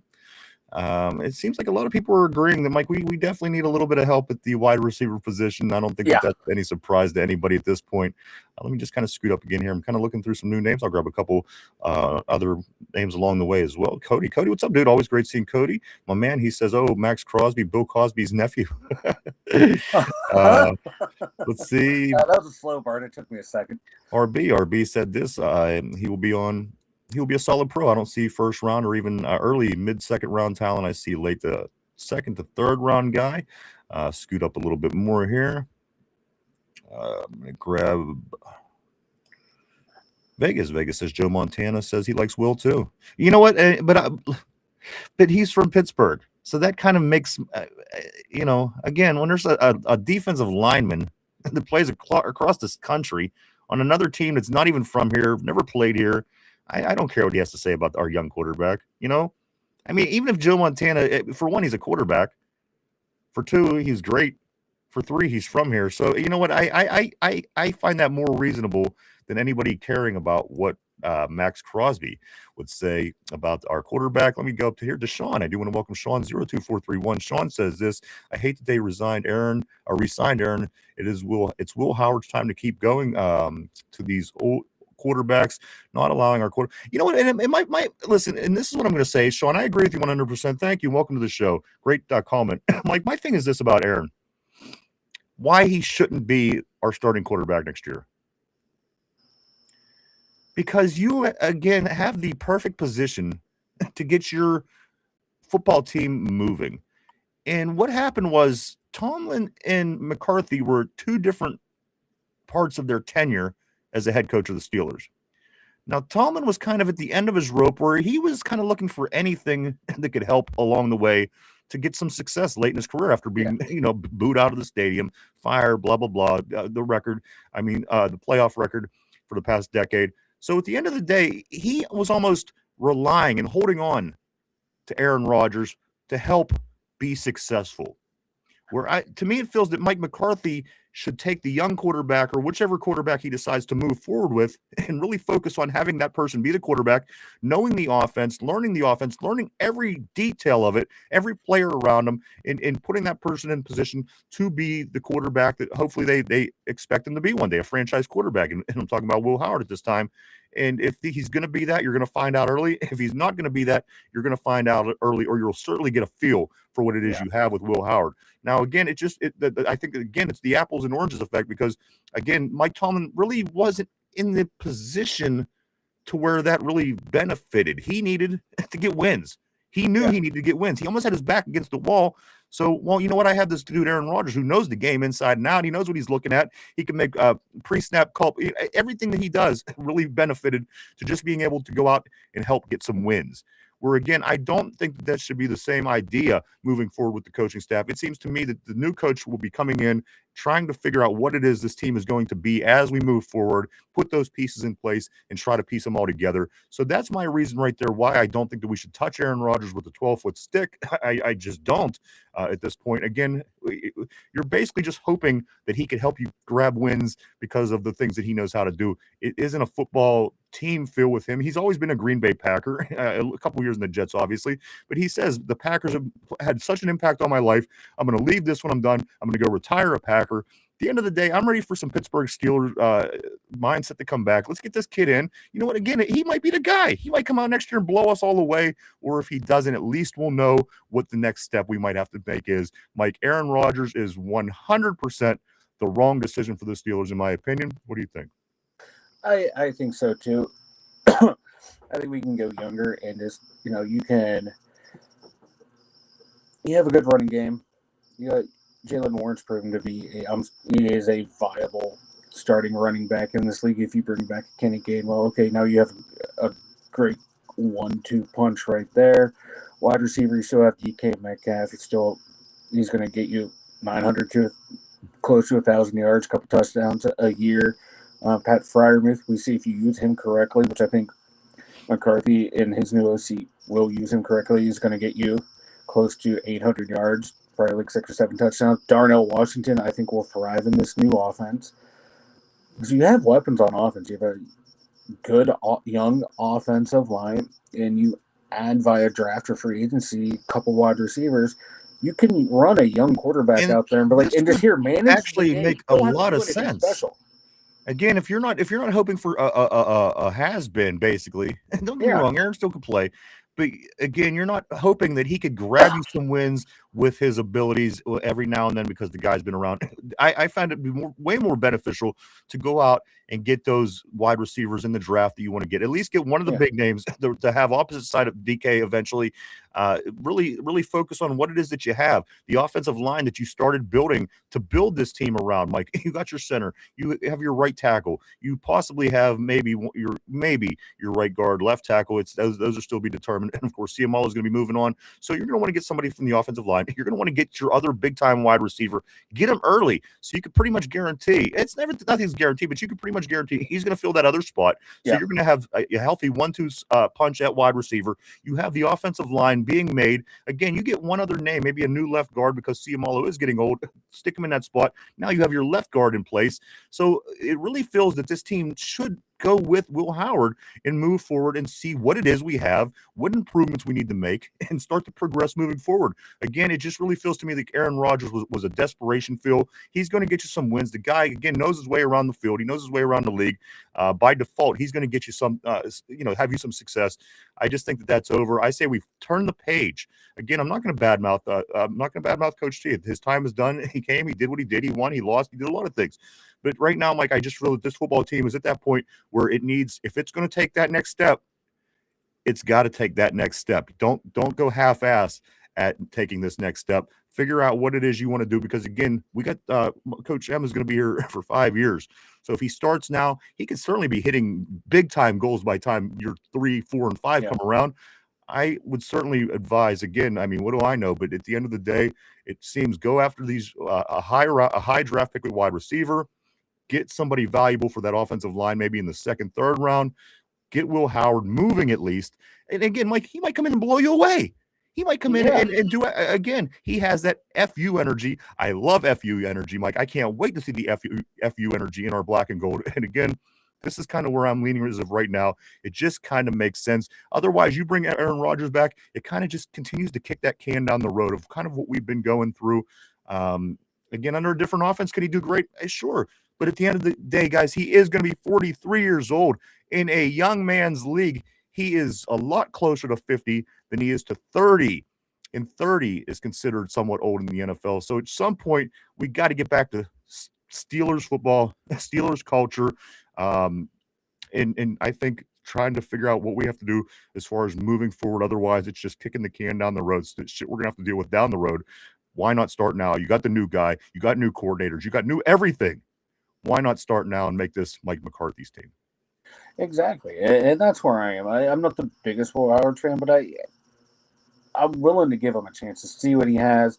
I'm not expecting a whole lot, but I don't think he's going to go out there and completely shit the bed like the way we saw, Dylan Gabriel and Shador Sanders do up north. Do I think he's going to be like a Jackson Dart type? No. He potentially be a serviceable quarterback this first year, and that's, all we kind of need.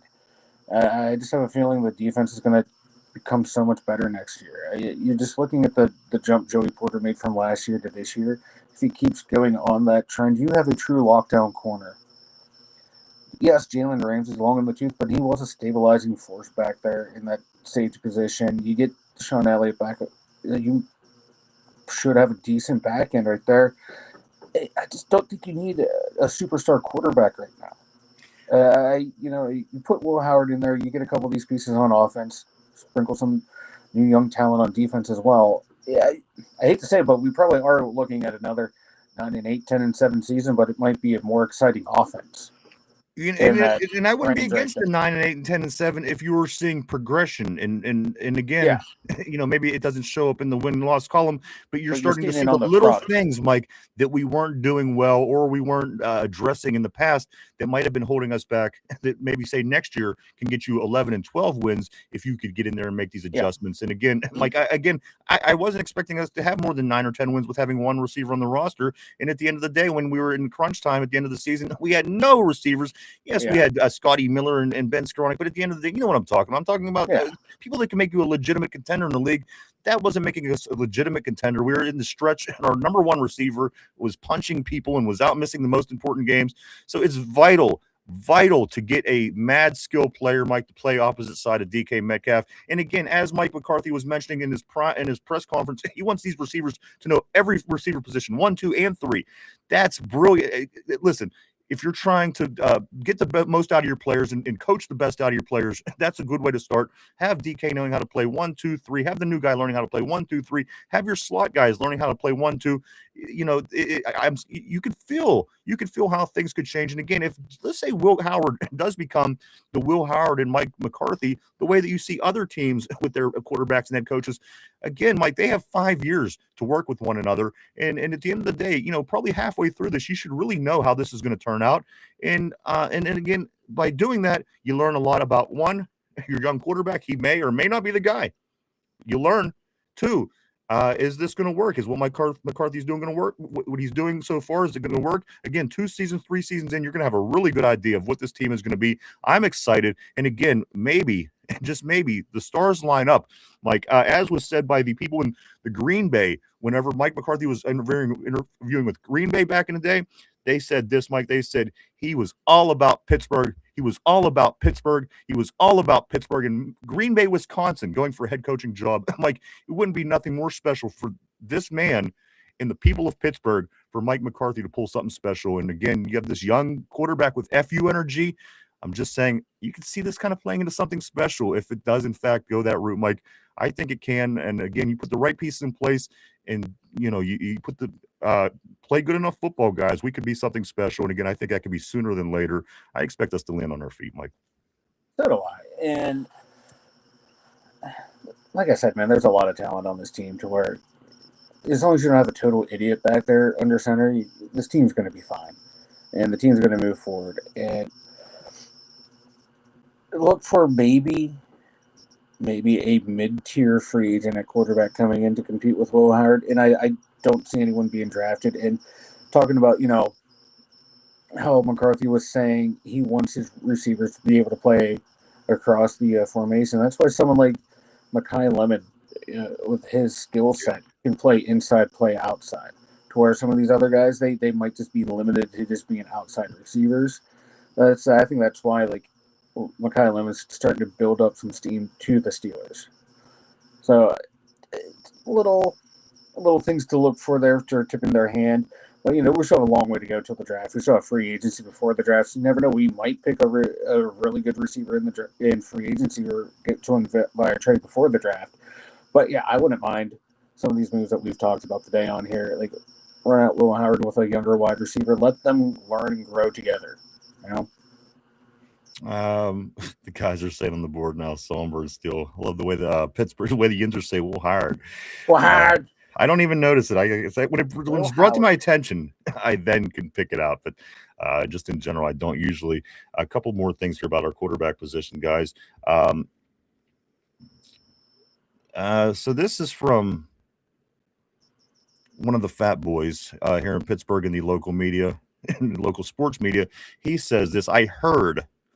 This is what you get with our local media here with the sports guys. So he heard that within the Steelers building, reportedly, they're expecting Aaron Rodgers to be back with the team. Just making a correction earlier on, he has not been signed, as was mentioned on the board. He's not signed with the Steelers right now. They're giving him they're saying there's a timeline. They're roughly saying about a month or so. But Mike, what this person said in our media, he heard that the Steelers reportedly expect Aaron Rodgers to be back with the team for this upcoming football season. Mike, any weight on that word? In 10 to 12 days? Exactly. Anytime I hear any time of timeline from any Pittsburgh reporter, all I can think of is 10 to 12 days. Yeah. Next 10 to 12 days. Again, this is what you're up against, and this is why I haven't turned on my radio in my car for 10 years to listen to sports radio in Pittsburgh. I can't. I won't. It's that bad. And I said to myself, you know what? Why don't you do something about it? And here we are, guys. But he heard, and that's the report, guys, that the people within the Pittsburgh Steelers building reportedly expect Aaron Rodgers to be back. Also, Mike, it was proven. Jen Hale did confirm, Mike, Fox Sports reporter Jen Hale confirmed that Aaron Rodgers is, in fact, married. Remember last year he disappeared for a while. There was speculation. What's this cat up to? Oh, he came back. He got married out of nowhere. It was confirmed. Still no pictures, but no pictures. But Brittany, the long national nightmare is over. Yes, but the girl that went by Brittany, she apparently, according to Jen Hale, is Aaron Rodgers' wife, Mike, and it's true. Brittany, bitch. It's Brittany, bitch. This as well, guys. Lev Bell. What about this? Lev Bell, of course, our former running back. Lev Bell says this: OBJ, Odell Beckham Jr. was right. It's impossible to live off of $100 million in a lifetime. Mike, what do you think? I'm willing to try, my guy. I'll graciously take one for the team. I'll take one for the terrible board. Give me $100 million, and boys, I'll report back to you. Like, like Ocho Stinko, for as crazy as he was, he did the right thing. Hey man, he's like, I lived at the facility for 2 years. I went out and bought costume jewelry. I leased my cars. Marshawn Lynch, he's like, I lived off my signing bonus and my Skittle endorsements. Saquon Barkley living off of just his signing bonus, squirreling money away. Like, I get it. You're young, you're dumb, you have all this money, you want to flash, you want to compete against the guys next to you, but man, you can live off $10 million for a lifetime. I'm willing to try that too. Lev Bell, if you have 10 million laying around, OBJ, if you have 10 million, if you guys have to pull your resources together, contact Vanilla Thunder at the2dumyinzers.com. I will take the $10 million challenge. Well, like I'm seeing some of the guys here on the later part of the board on this comment here. Somber says I'd like to give it a try. He says this. I'll test that theory. And I gotta be honest with you. I could be the kind of person that if I had just $1 million, I can basically drop down and survive off of that. I really can. I'm not into materialistic kind of things and flashy type things like that. But again, $100 million, it's impossible, Lev Bell says, to survive through the rest of his life without blowing through $100 million. $100 million. I get it. Your taxes, your lawyer fees. Okay, yeah, take care of your close friends and family. Then after that, boom, you're done. Squirrel that money away. You're good to go. I don't know. But invest. That seems to be the smart move. That seems to be what smart people do. So, not financial advice, but to me, it sounds like it works. Let me jump right here to Armac is saying, how do you feel about Tolzien? You know what? Tolzien seems to be a quarterback whisperer from what I'm reading. Apparently, he seemed to do very well with Shuck down in New Orleans. A lot of people thought it was a doomed situation. It was a bad team. Just wasn't going to get any kind of good production from their young quarterback. And they ended up getting the best out of a guy named Shuck down there in New Orleans. And I think that he could probably be very serviceable if he would come here.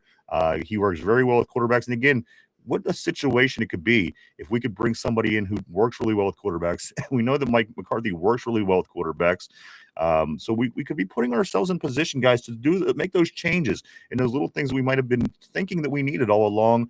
And if you make them again, make them now, because it's you have that opportunity. We were chanting to fire somebody. Now you have the opportunity to make it right in our minds. So let's do it, Mike. I say leave no stone unturned for the Pittsburgh Steelers. Do what you got to do. Go make this thing right. Don't hesitate. Don't sit on your hands. Go balls to the wall. Go do this thing. Let's see what you got. And that's what they should do. It's time to turn the page. New foot. New leaf. Whatever saying you want to throw out there. Let's just go at the end, guys, and see what happens, whether it be Will Howard or someone in the draft. If you think it's one of these quarterbacks and you're going to take one in the first round, okay, do it and commit to it and go all in. You can't be half in, half out. Hey, we're going to sign a veteran. We're going to draft a rookie. We're going to make them compete. Just pick a quarterback and fucking go with them and see what happens. Let me see. Let me scoot up a little bit. We're going to get back on the border for a while, guys. I don't want to miss too much of everything. A lot of different things going on the terrible board, of course. I'm going to start right here. Tolzien. Yes, we got that. Let me scoot up here, too. Steel Menace. What's up, Steel Menace? Always great seeing the menace of Steel. He says the defense is way too predictable, so it would be nice to see some different looks, moving guys. Absolutely. And the thing was, it was no secret that our defense was so predictable. And the minimum was done about it. And again, hopefully we start to see those changes because, again, everything we was doing was very predictable. Teams weren't afraid to play the Pittsburgh Steelers. Teams expected to beat the Steelers. We didn't have the target on our back that we've had for decades. I'd like to get back to that, I think, and we can certainly get back to that, guys. And we just have to handle every situation right now and make sure you do all those things that it's going to require to get you back to being where you want to be. And we're here for it. We got 5 years to see if our head coach is here for it as well. I do want to say what's up, Jamal. Great seeing you, Jamal. My man, always great seeing you, sir. Hope everything's going well for you. Steel Loyal says this. We're staying in the 3-4 base, but hopefully our new defensive coordinator can get us some new looks out of it. You'd hope so at this point. With all the changes, we better get new looks. We better start some new things because, again, the vanilla offense and defense that we ran for the last 3 to 5 years was very hard to watch. And for fans to literally know where the ball and where the play is going, come on, you can't tell me that the defensive coordinators that don't make a lot of money don't see this, figure that out while they're watching film, putting game plans together. It may be a shock that we did win as many games as we did on these past few 10-7 seasons, just because we really didn't do anything, did we? If it wouldn't have been for a 42-year-old Aaron Rodgers coming in and being able to win us a few games along the way, it's very possible this team wouldn't have finished over 500. So again, changes do need to be made, guys. They are. We're in the middle of it, and hopefully it could benefit the team. Let's move up here a little bit. Yinzer Joe says, what if we trade a free agent to get a wide receiver like an A.J. Brown or an Alex? You know what? I love A.J. Brown. I mean, he's a pain in the ass. And again, how many pain in the asses do you want to have at the pain in the ass position? I think eventually you want to find somebody who's a little bit more level-headed, but I always did like A.J. Brown. I think the guy has mad talent, and I would love to have him on my team. But again, at the end of the day, how many head cases can we have at the position? I think at some point you want to get somebody with a stable, level head, in a sense that just you don't want stupidity. You don't want things that hurt your team. It's kind of counterproductive. Let's go here. Still Loyal says very weak quarterback class. I couldn't agree more. Mark Malone, like it or not, Rodgers is the bait, and he is, and I don't like it. And I think that we should move forward and we should try to just get to the next chapter and figure out what it's going to be that work for us moving forward. Aaron Rodgers only has so much gas in the tank, and he's only going to be able to help us for, let's say, another season. You could look at it two ways. He could play and have Will Howard sit behind him again and learn? Maybe what we should have been doing 5-6 years ago when Ben was getting ready to retire? Or he seemed like a safety valve to me, and it seemed like Tomlin certainly let him be that safety valve to its fullest while he was here, pretty much depending on this guy, knowing that he was probably going to be able to get you those few extra wins throughout the course of the season, and he did. And at the end of the day, again, it's kicking the can down the road to me. It's just going to be something we're going to have to look at next year. And it's going to be the same. Why not fix it now if we can't? Or at least try. Why not figure out if Will Howard's not the guy? Let's say he comes in next year after 2 years sitting behind Aaron and he doesn't have it. Now we're 2 years down the road into a new quarterback. And so again, I'm for moving forward at this point, guys. I just think you can't not take advantage of being in this transition stage as a team. I think the team needs a transition. And I think it has for quite some time. And I think it's that time. Why not do it now, Mike? Is there any time better than the present to try to improve the football team? No better time than the present. Like to just do anything in life, especially improving this football team. Because find out if you have the guy on the roster or not. If not, oh no, worst case scenario. Oh no, we're picking in the top 10 next year. Oh no, the horror. Yeah, there's definitely a pride thing that gets people all worked up, Mike, and nobody wants to have a bad season. Nobody wants to have a down year. And again, maybe finishing above 500 kind of spoiled people in a sense every year. Yeah, but at some point, life goes on. Nothing is ever going to stay great. I mean, come on, people. We're all human beings here. There's ebbs, flows, ups, downs. Life is what it is. And if we drop here, we raise there.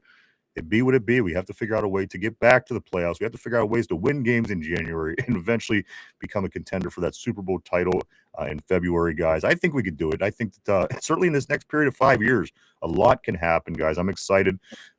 Mike, go ahead. You got one more point about that? What really sucks this year with all these college quarterbacks going back to college because they had down years, and the guys that were getting ready to graduate or coming out already having down years. Like this felt like the year the Steelers were going to trade up to get their quarterback. You have all these draft picks, got pieces in place, and this felt like the year we were going to do what the Chiefs did when they got Mahomes, trade up, go get our guy. And then everyone sucked and went back to college. And now it's like, okay, reevaluating how we want to build this team. Do we want to go young with Will Howard at quarterback for start that clock now with him, see if he is the guy, or bring Aaron Rodgers or another vet back? And that's what kind of sucks about all these quarterbacks having bad years this year in college. Mike, I seen the list of vets. Is there anybody you could legitimately say that you would be satisfied with coming to the Steelers as a free agent in a signing this offseason? Mike, I seen them all. I don't have them at the top of my head, which I wish I do.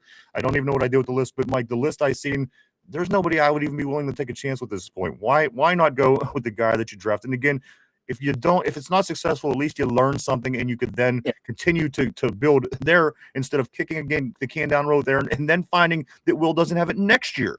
So you're kind of putting yourself behind the eight ball. Let the kid play. Don't rely on the 43-year-old guy that has the experience you can't rely on him to keep getting you wins. You just can't. Mike, again, it seemed like a desperation move to me. I think you go younger, or I think with the guy that you at least check him out. He didn't play a single snap. He didn't play a single snap due to his injury in preseason last year. I cannot wait till July football, Mike, or till July start. Camp starts in July to see August football and finally see Will Howard under center. Mike, not yet, not once have we seen him in any plays in practice. Here and there, you see a video, but I'm ready to see this kid play football. And at the end of the day, he did win a national championship. So say what you want, and people are going to say, well, this person won a national championship. I get that. The point is, I'm just ready to see the kid play. We haven't seen him play yet, and there's no way that you could make it an educated opinion if you've never seen the guy play in a pro setting yet. So I'm ready, Mike. I'm ready for August more than anything, just to see Will Howard play football. Me too. Just to see what he has. That way, it can end the debate finally of Will Howard's the guy. No, Will Howard sucks. No, we will finally have concrete evidence of yes or no. This guy has it. This guy does not.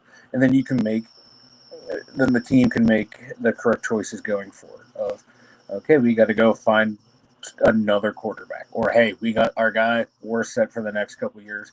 Let's keep building up this roster and add a couple key pieces to go make a deep run. Because now I'm looking at the quarterbacks now. There's no one on here really. There's nobody I would want on that list. I wouldn't mind taking a flyer, Malik Willis. If his market value is estimated at $10.5 million. Okay, I'd try that for a 1-year flyer, but he's going to want more than that. So that's a no right there. Danny Dimes, he doesnn't have an Achilles tendon, so that's a negative. Zach Wilson. No. I mean, Aaron Rodgers' is Achilles messed up, and people were just fine with him. He was 2 years removed from it, at least when we got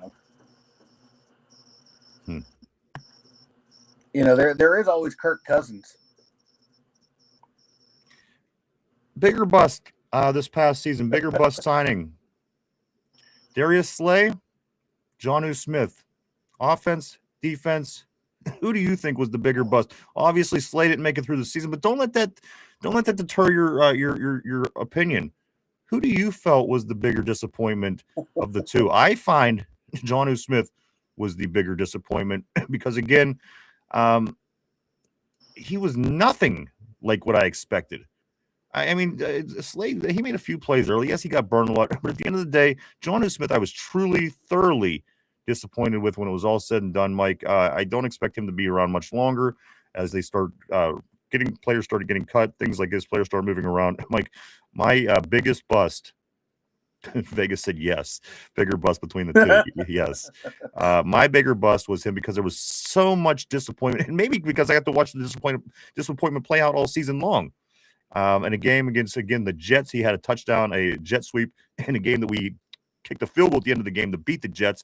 Wasn't a really good team. He scored a touchdown in that game. A couple catches down the year. I think he caught another ball that was a touchdown, but still, you would have loved to see a playmaker that they said that we were getting from Jonnu Smith. There was no elusiveness. He basically turned into that white end, as we call him here on the show. Catch the ball, just get tackled immediately. So much left to be desired for Jonnu Smith. Mike, who was the bigger bust for you? It's going to be easier to say one or the other because one of the guys didn't make it through the season. But for you personally, who was the bigger bust? Was it Slay or was it Jonnu? It's Jonnu because you had higher expectations for Jonnu. Right. Especially off of what he did the year previous.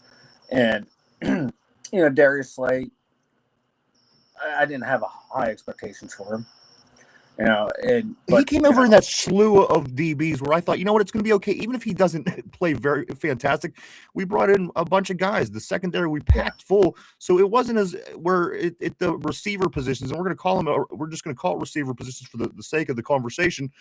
You didn't have. He was kind of a key part in what they wanted to do offensively, and it didn't work out. Where with Darius Slay, if he didn't succeed, we had cornerbacks and safeties, and we kept adding secondary like it was nothing. So to me, it hurt more that he just didn't bring it.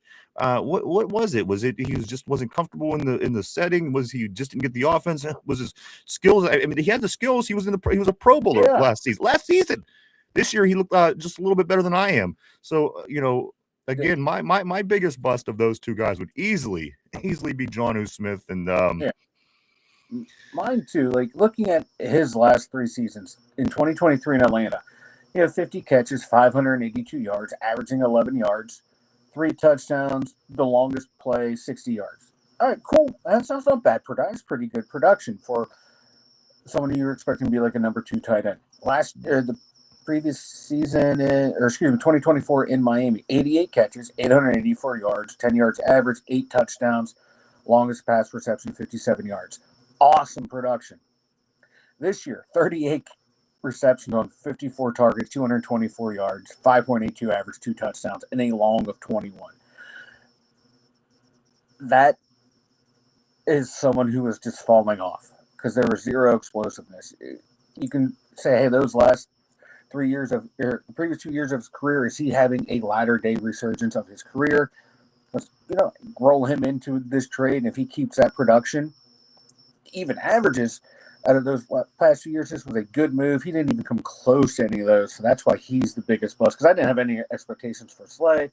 For John Smith, I had some decent expectations with him and Freiermuth and Darnell Washington of what they can do with him, and him looking lost and slow, biggest bust.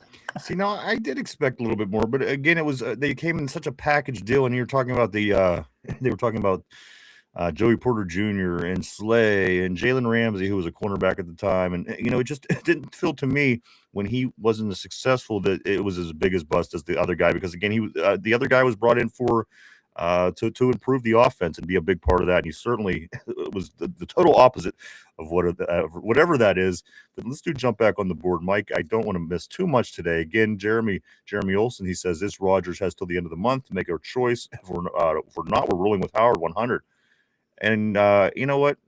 I'm just sick. I'm sick of this. The waiting game with Aaron Rodgers. This is another reason I think move on.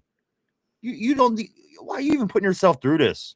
We're gonna sit around for a month and worry about him and think about him. I'm just kind of over it, guys. Let's get back to. It's not about Aaron Rodgers. It's about the Pittsburgh Steelers, guys. And come on, we're gonna move forward with or without him, no matter what. So. I'm not. Come on. We're gonna sit around and wait for him again. And okay, well, you know what? You sit around, you wait for your guy. No, you know what the year we did. What we did the year before that, we sat around, we waited for Brandon Ayuk. And you know what that did? That gave us 2 years of no wide receiver too.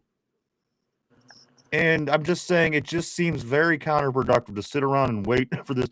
The dude wants to play, or if he doesn't, there's a kid who is full of fire and energy that wants to come out and show what he's got.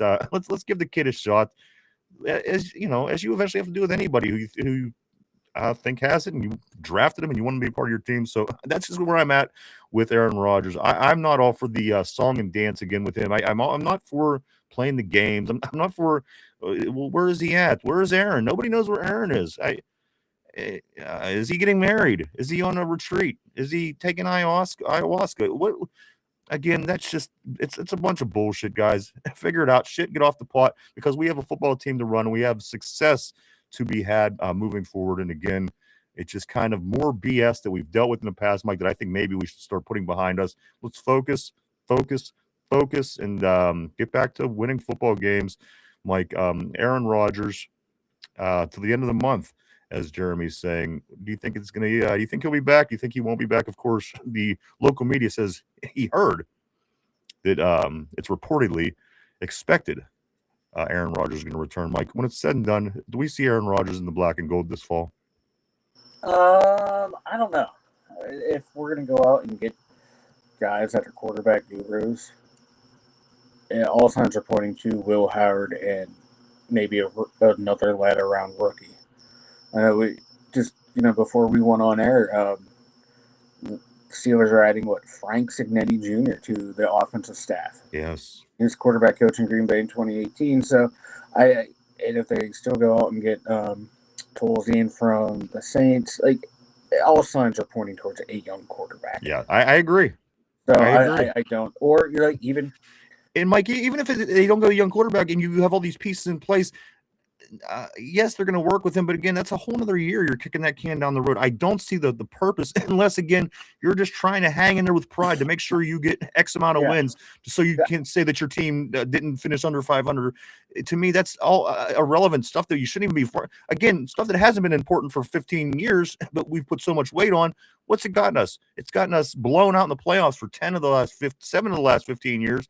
Again, it's just kind of, let's get back to the common sense shit here. Let's worry about getting a football team together and not worry about the Aaron Rodgers, not worry about this, not worry about that. Let's get back to Steeler football.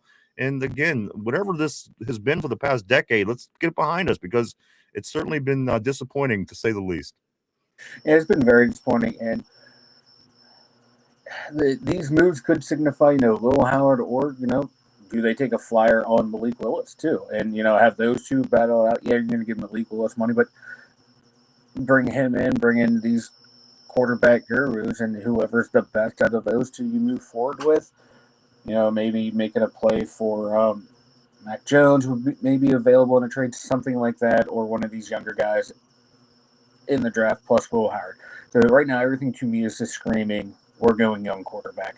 And they're going to, the roster that we have can win with a young quarterback. And if that's the case, they go. I think that would be the smart route, because I think you do have a roster that can win with a young quarterback.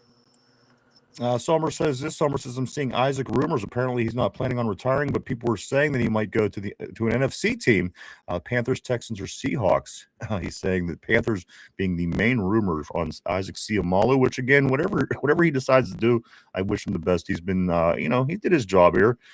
Coming off of a Super Bowl winning team to coming to our team that's struggling, trying to find their way. I thought he was plenty serviceable. He dealt with injuries just like anybody else does, but whatever Isaac Seumalo does, I wish him the best. He was always a solid guy. Let me just scoot up here a little bit.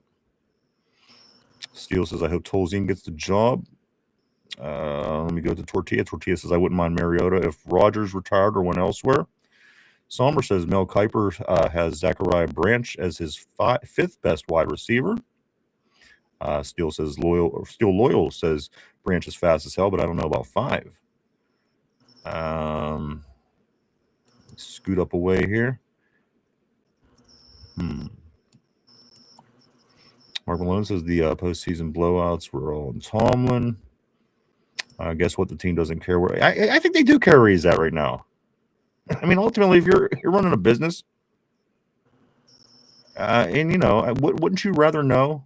Wouldn't you rather know what's going on? Maybe not exactly where he's at, but if he wasn't being Aaron, maybe he could give you a more clear decision. And again, at 43 years old, it's not an easy decision. I understand that, but at the end of the day, I think that they certainly, if they could know now, they would like to know now if that's the decision they're going to make, that Aaron Rodgers is going to make. Again, I don't think you base your whole franchise on a rent-a quarterback who's 43 years old, who you're basically, again, it just felt like desperation to me. They knew he was going to be able to get them a couple extra wins in the season. I think it's time to move past it. I think this team starts to build its new identity, Mike, because this team certainly hasn't had an identity in the past 5 to 7, 10 years, even, to where you could have said that this is what this team does. Mike, nobody truly knew what the hell the Steelers' identity has been for the past 3 seasons. Was it their running game? Was it their passing game? Was it their defense? No, it wasn't any of those things, but they did some things well in all the areas, and they did other things not so well. Like this team, I think it should start identifying what it is as a team to get back in the race with the other teams that are in contention every year. We ran in place for too long, and it became acceptable in a lot of ways. Well, I mean, we're getting 5. We've never finished under 500, so this must be a good thing.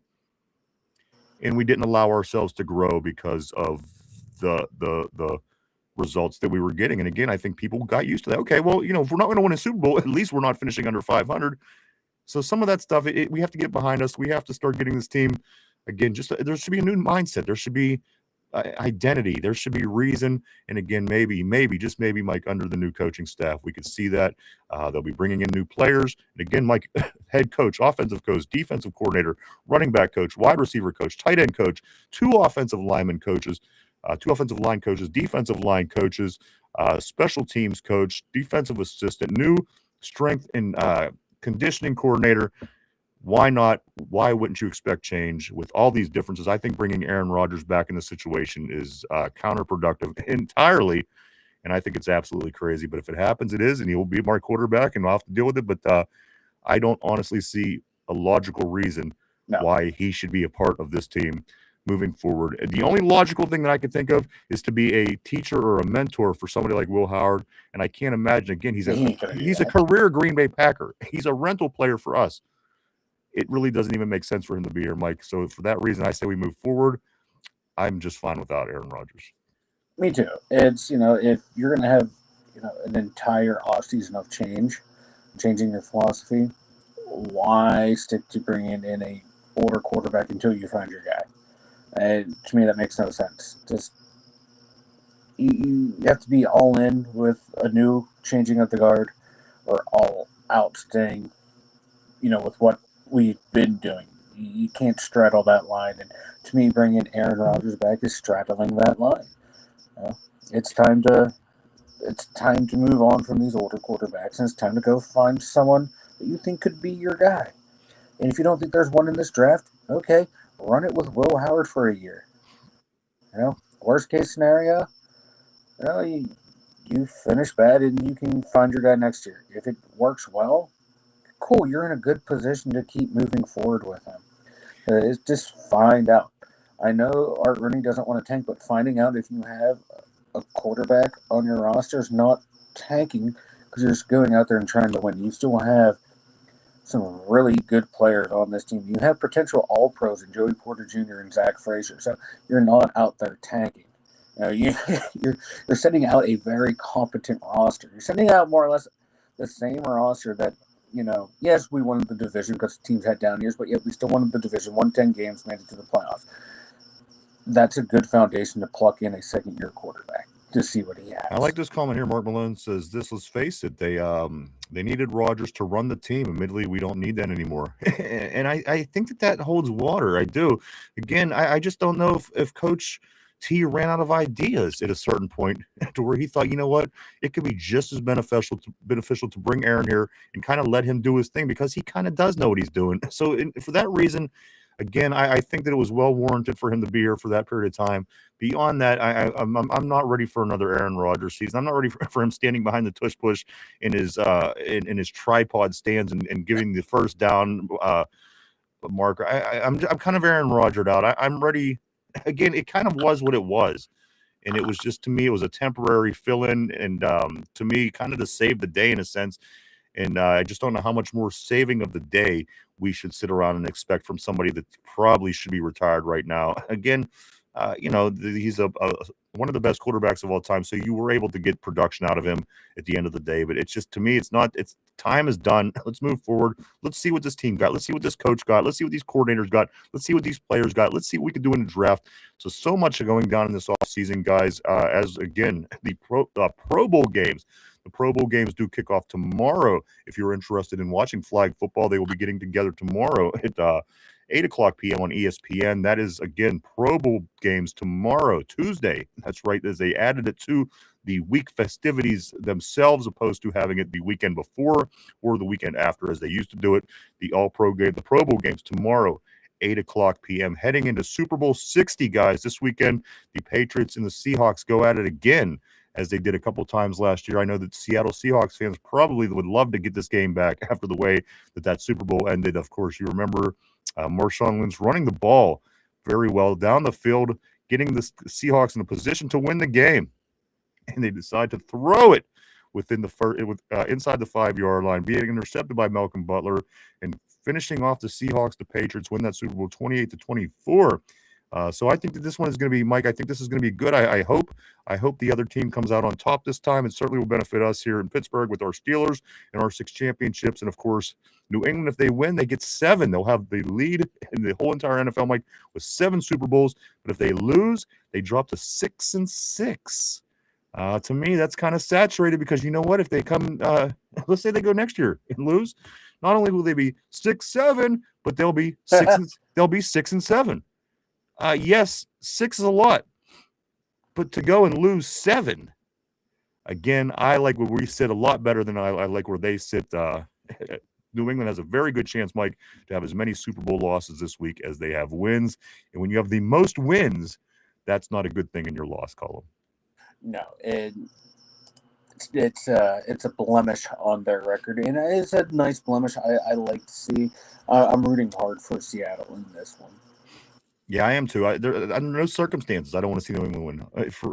There's nothing. There's not one thing I can point out and say, well, you know what? No, there's none of that. Let's go Seattle, guys. Scoot up here on the board. As we are rounding third here on the show, I think I'm going to stick with the board here primarily for the rest of the way out here. Robert Ellison, I do want to say welcome. He says this, if you were in a win now mode, who's a better serviceable quarterback than A-Rod?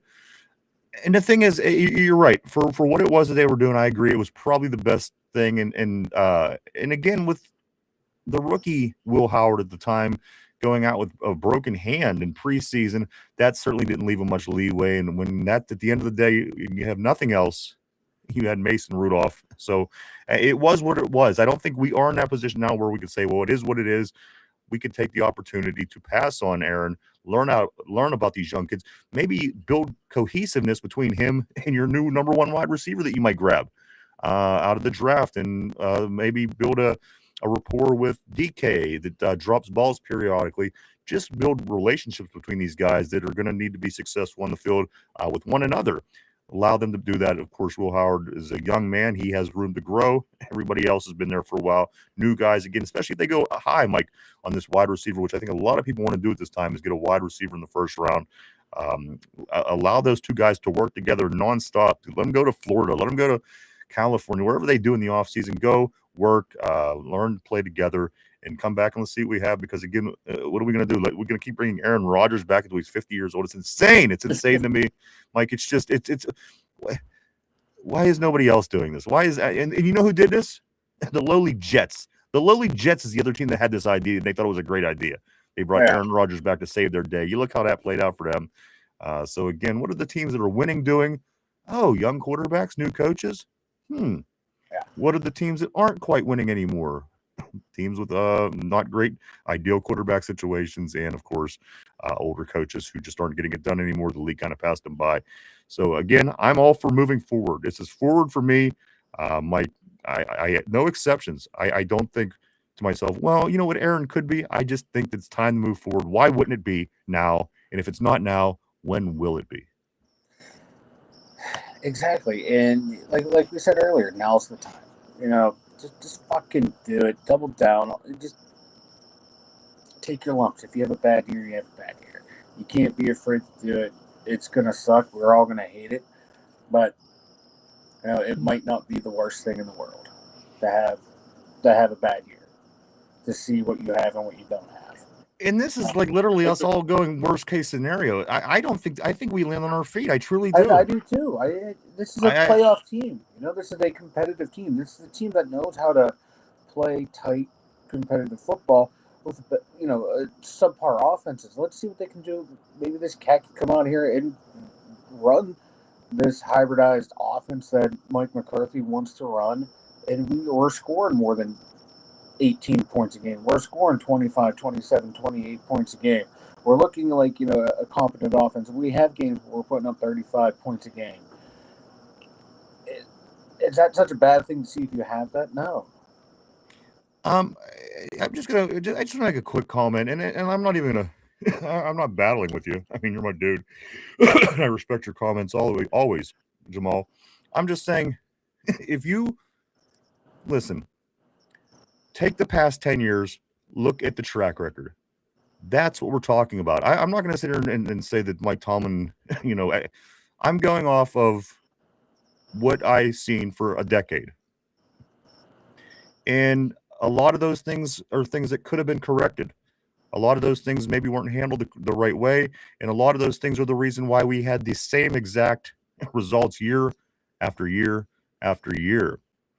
So I'm not gonna bash Mike Tomlin, but I think to be fair, you have to look at the track record and say, you know what, this is a decade of mediocrity in the regular season and failing in the postseason. And if all the players change in 10 years for the most part, all the coordinators change for the most part in 10 years, everything changes. But the one remaining sum is the coach and the results still stay the same as they were from year 1 to year 10, to be fair,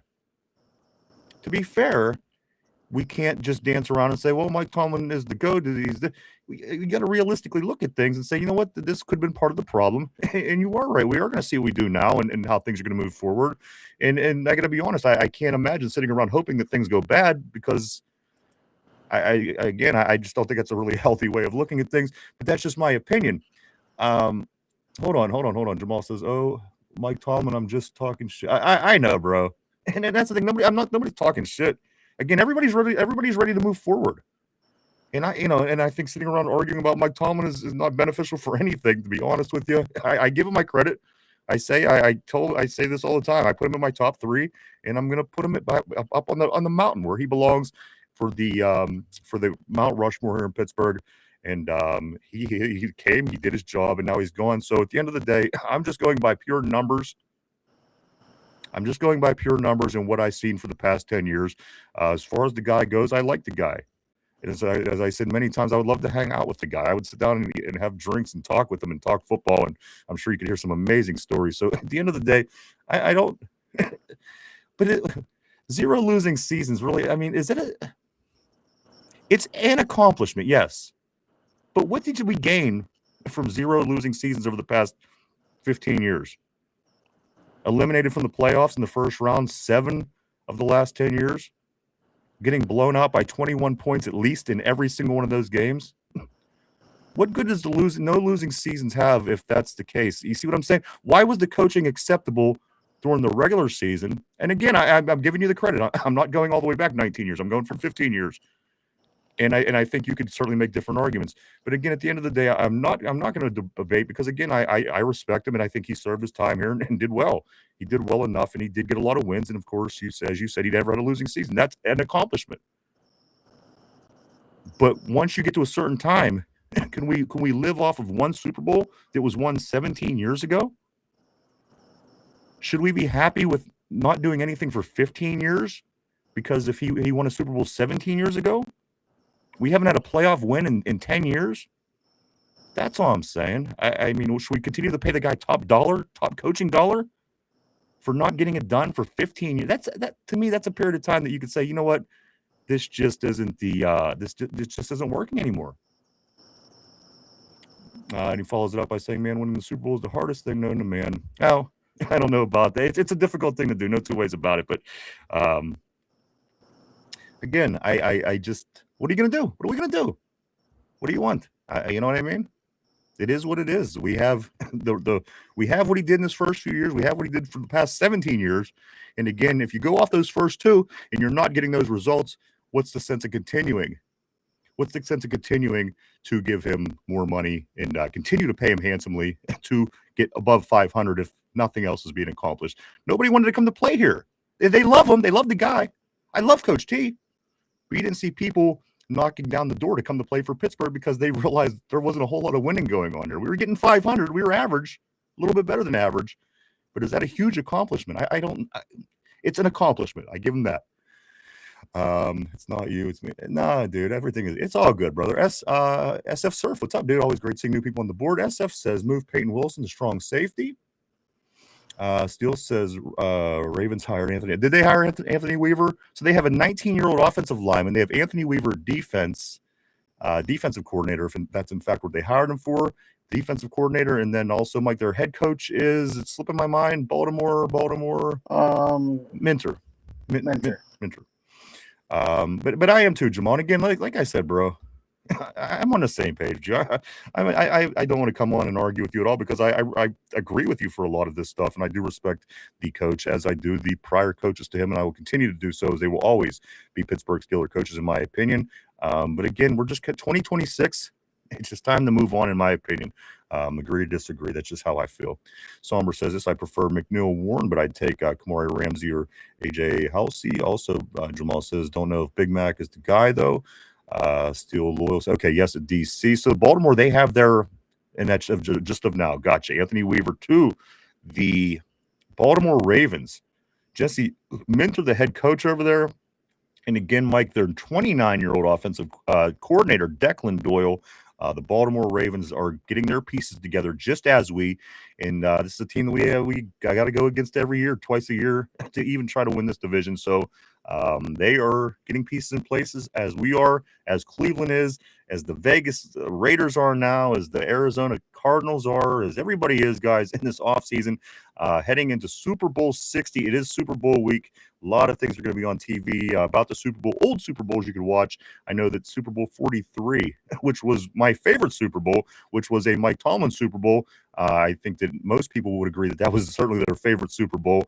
Of course, James Harrison with the 100-yard touchdown returned, and number 10 with the big catch in the back corner of the end zone to win the game. That was on. There's going to be a lot on. So this is a lot of cool stuff will be on TV if you do look around, guys. But as I said, also Pro Bowl Tuesday tomorrow, the All-Pro game. Pro Bowl game will be tomorrow, 8 o'clock on ESPN. As we head into Super Bowl week, Mike, I think we've already decided that nobody wants New England to win. I can't think of any circumstance. Again, I just don't think that New England will win, and I'm glad I don't think New England will win. I feel comfortable with wanting Seattle to win. Sometimes I don't feel so comfortable. I do feel comfortable, Mike. I think Seattle wins this one. I think it's going to be a tight game. I can see a path for New England winning. They just kind of have that feel to them, that team. Yeah. It's like everything has broken their way. And it just feels like something catastrophic is going to happen in this game to Seattle to where they're going to win. And I just have that sick feeling that everything is breaking perfectly for them. Who have they beaten in the playoff run?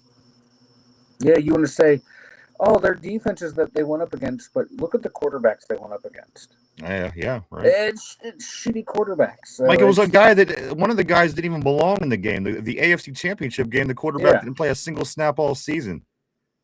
Yeah, they beat what? They beat Buffalo when Josh Allen had 5 turnovers when he played like shit.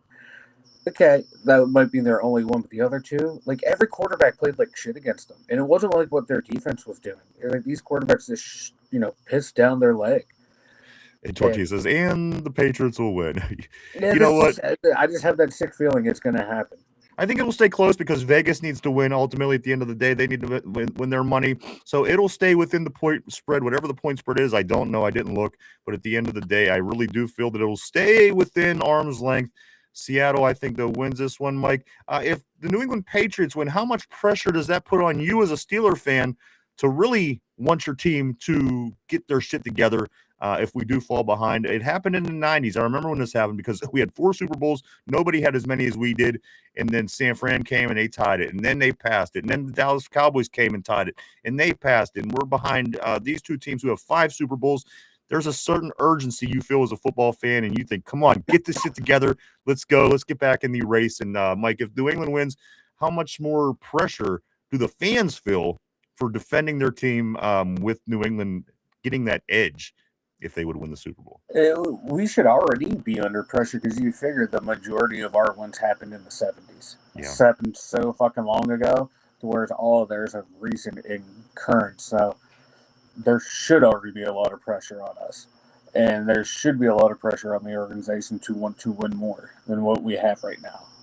We really got to step it up. All right. Steel Oil says the stream video is a little laggy, but the audio is fine, so not really something to worry about. Just a heads up. We appreciate that. Thank you. Still, we'll certainly look into that, my man, Mike. But we are at the time in the show where I do tell you to go ahead and tell everybody about the website. The2dumyinzers.com. Check it out, everyone. Over at the2dumyinzers.com, we got the dumb thoughts, all of our links to all of our social media, and the merch store. Check it out. A lot of cool stuff. Go check it out, everybody. www.the2dumyinzers.com. That's www.the2dumyinzers.com. A couple more things, Mike, and then we are going to get into the question of the day. The Pittsburgh Penguins, they do play the next 2 nights. Tonight, they do host the Ottawa Senators. That's a 7 o'clock start, and the Penguins travel to the Long Island to play the New York Islanders tomorrow at 7:30, back-to-back nights. Do check out your Pens. Let's get into the trivia part of the day, guys. Mike, put on your thinking caps. Everybody else at home, we're going to do a little trivia, if you will. This, like all week, is going to be Super Bowl trivia. Super Bowl trivia, guys, for the week of the Super Bowl. Let's get into it. Question of the day. New England, they lead the league with Super Bowl losses with 5. Who is the other team that also has 5 Super Bowl losses? They are tied with us with 6 wins, and they're tied with this team for 5 losses. Take a minute to think that over, guys. We're live 5 days a week right here, Monday through Friday, 11:30 a.m. to 2:30 p.m. every day right here on the Tube. On Tube. Question of the day. New England leads the league with Super Bowl wins and Super Bowl losses. With us, they're tied with 6 wins. I'm looking for the team. They're tied with 5 losses. It's going to change one way or another this weekend. They're either going to own this the losses by themselves, or they're going to own the wins by themselves. No matter how it plays out, it's going to change this weekend, and they will be the leaders. Guys, I need to know who also has 5 Super Bowl losses, guys. I'm seeing different answers on the board. I'm seeing Cowboys. I'm seeing Broncos. Throw your guesses up there if you think you know. Even if you don't know, throw a guess up there. I promise you, Mike won't bite. Even though he looks like he's ready to bite you, he will not bite you. Throw your guesses up there, guys. If you think you know, again, Tortilla saying San Francisco. Steel Loyal saying the Broncos. Richard is saying the Cowboys.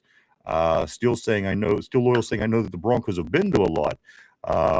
Guys, throw them up there if you think you know. Mike, what is your thought process? Again, the question of the day: who has the most losses in the Super Bowl tied with New England? Again, that's 5.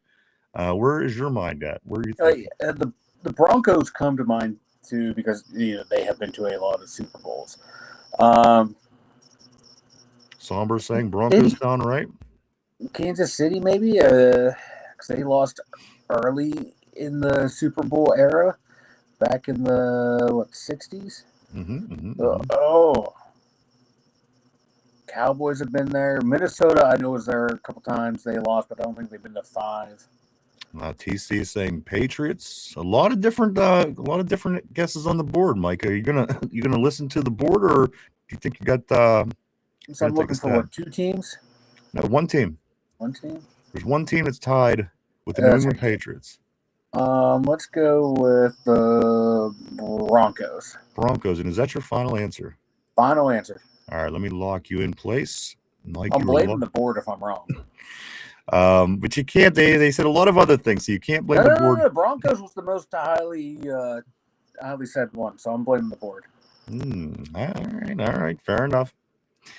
Question of the day, guys. I'll give you a few extra moments here. Throw your answers up on the board if you think you have them. We're looking for the team that is tied with the Patriots for the most Super Bowl losses. Of course, we are the team that's tied with them for the most Super Bowl wins, with 6.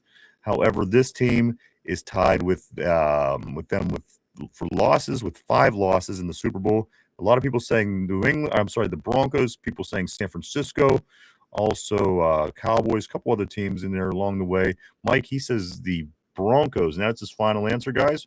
Steel Loyal saying that's my only guess is the Broncos. Here we go. Question of the day: who's in a tie with the Patriots for the most losses in Super Bowl history? No, it's not those Buffalo Bills that lost 4 in a row. No, it's not even the Minnesota Vikings who lost 4 of their own. This team here lost 4 and did have no Super Bowl wins at one time. They lose 4 in a row. They were 0-4, tied with Minnesota, tied with the Buffalo Bills until they won their first 2 Super Bowls in the 90s.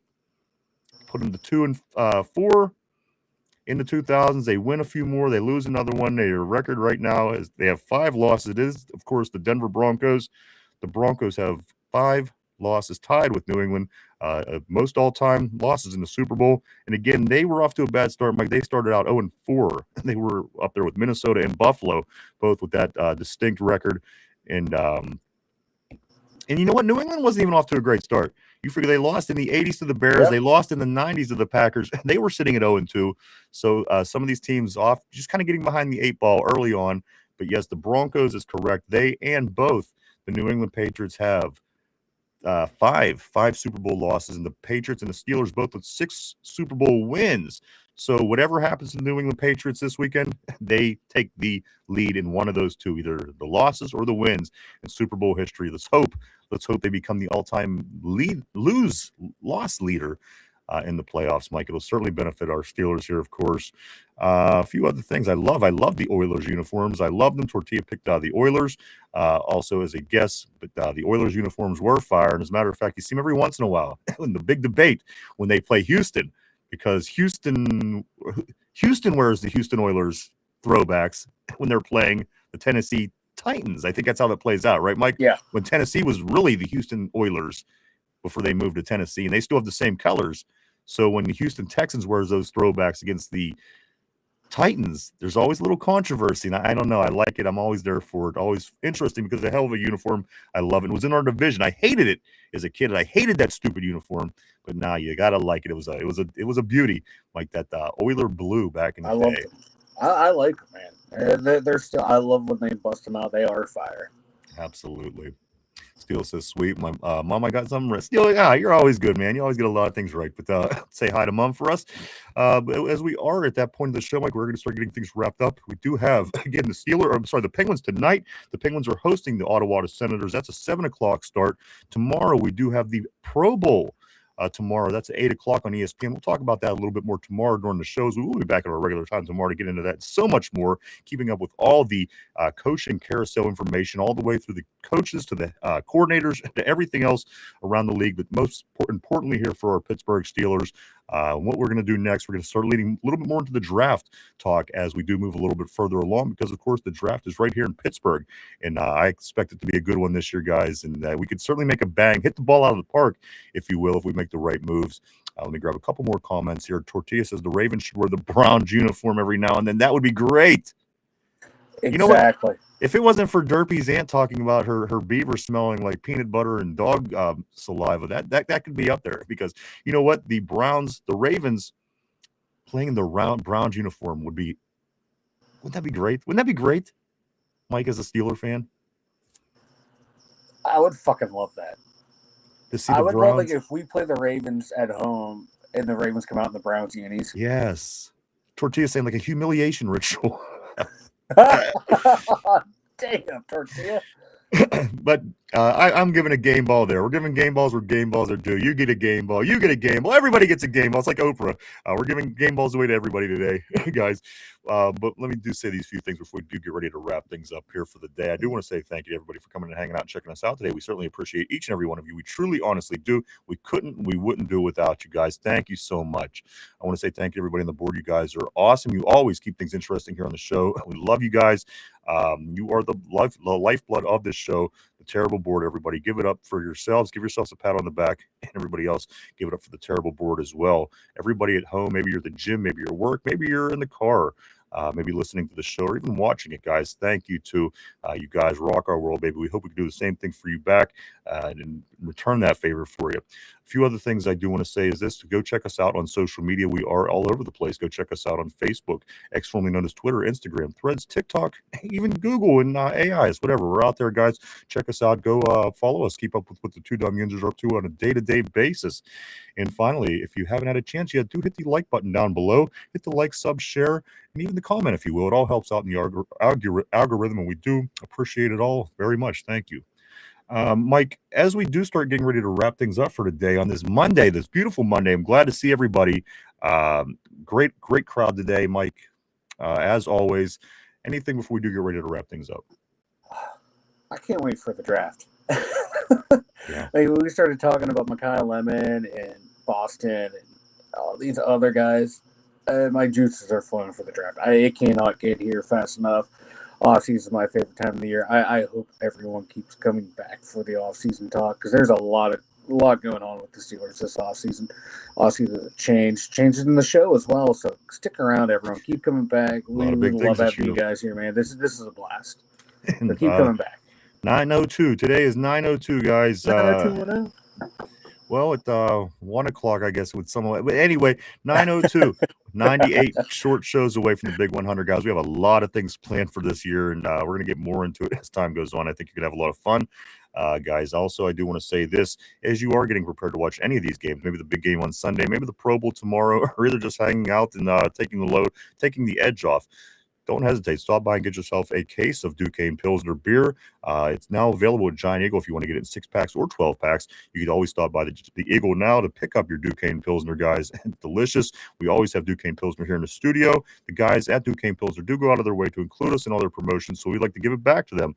And if you do, if you're not a drinker, maybe you just swing over to their social media pages and hit the follow, hit the like. I'm sure they'll appreciate it all. Again, guys, Duquesne Pilsner made right here in Pittsburgh. It says right on the can, Mike, grab a Duke. Grab a Duke.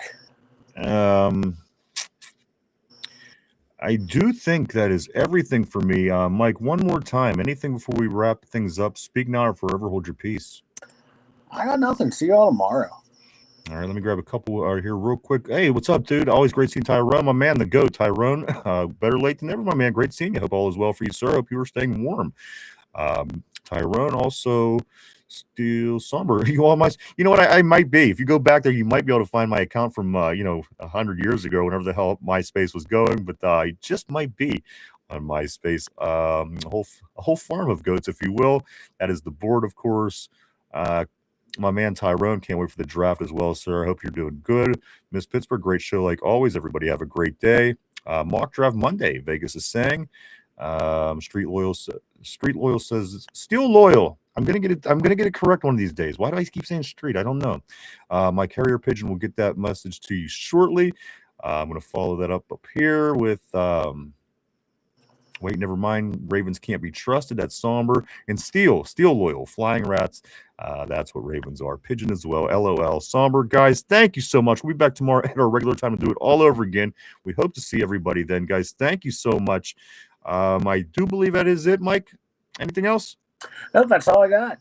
All right, guys. Thank you so much. Again, we'll be back tomorrow to get more into even more and in more depth and all the up-to-date information and scoop. We'll get into all that and so much more. We hope to see you then. Everybody have a great Monday.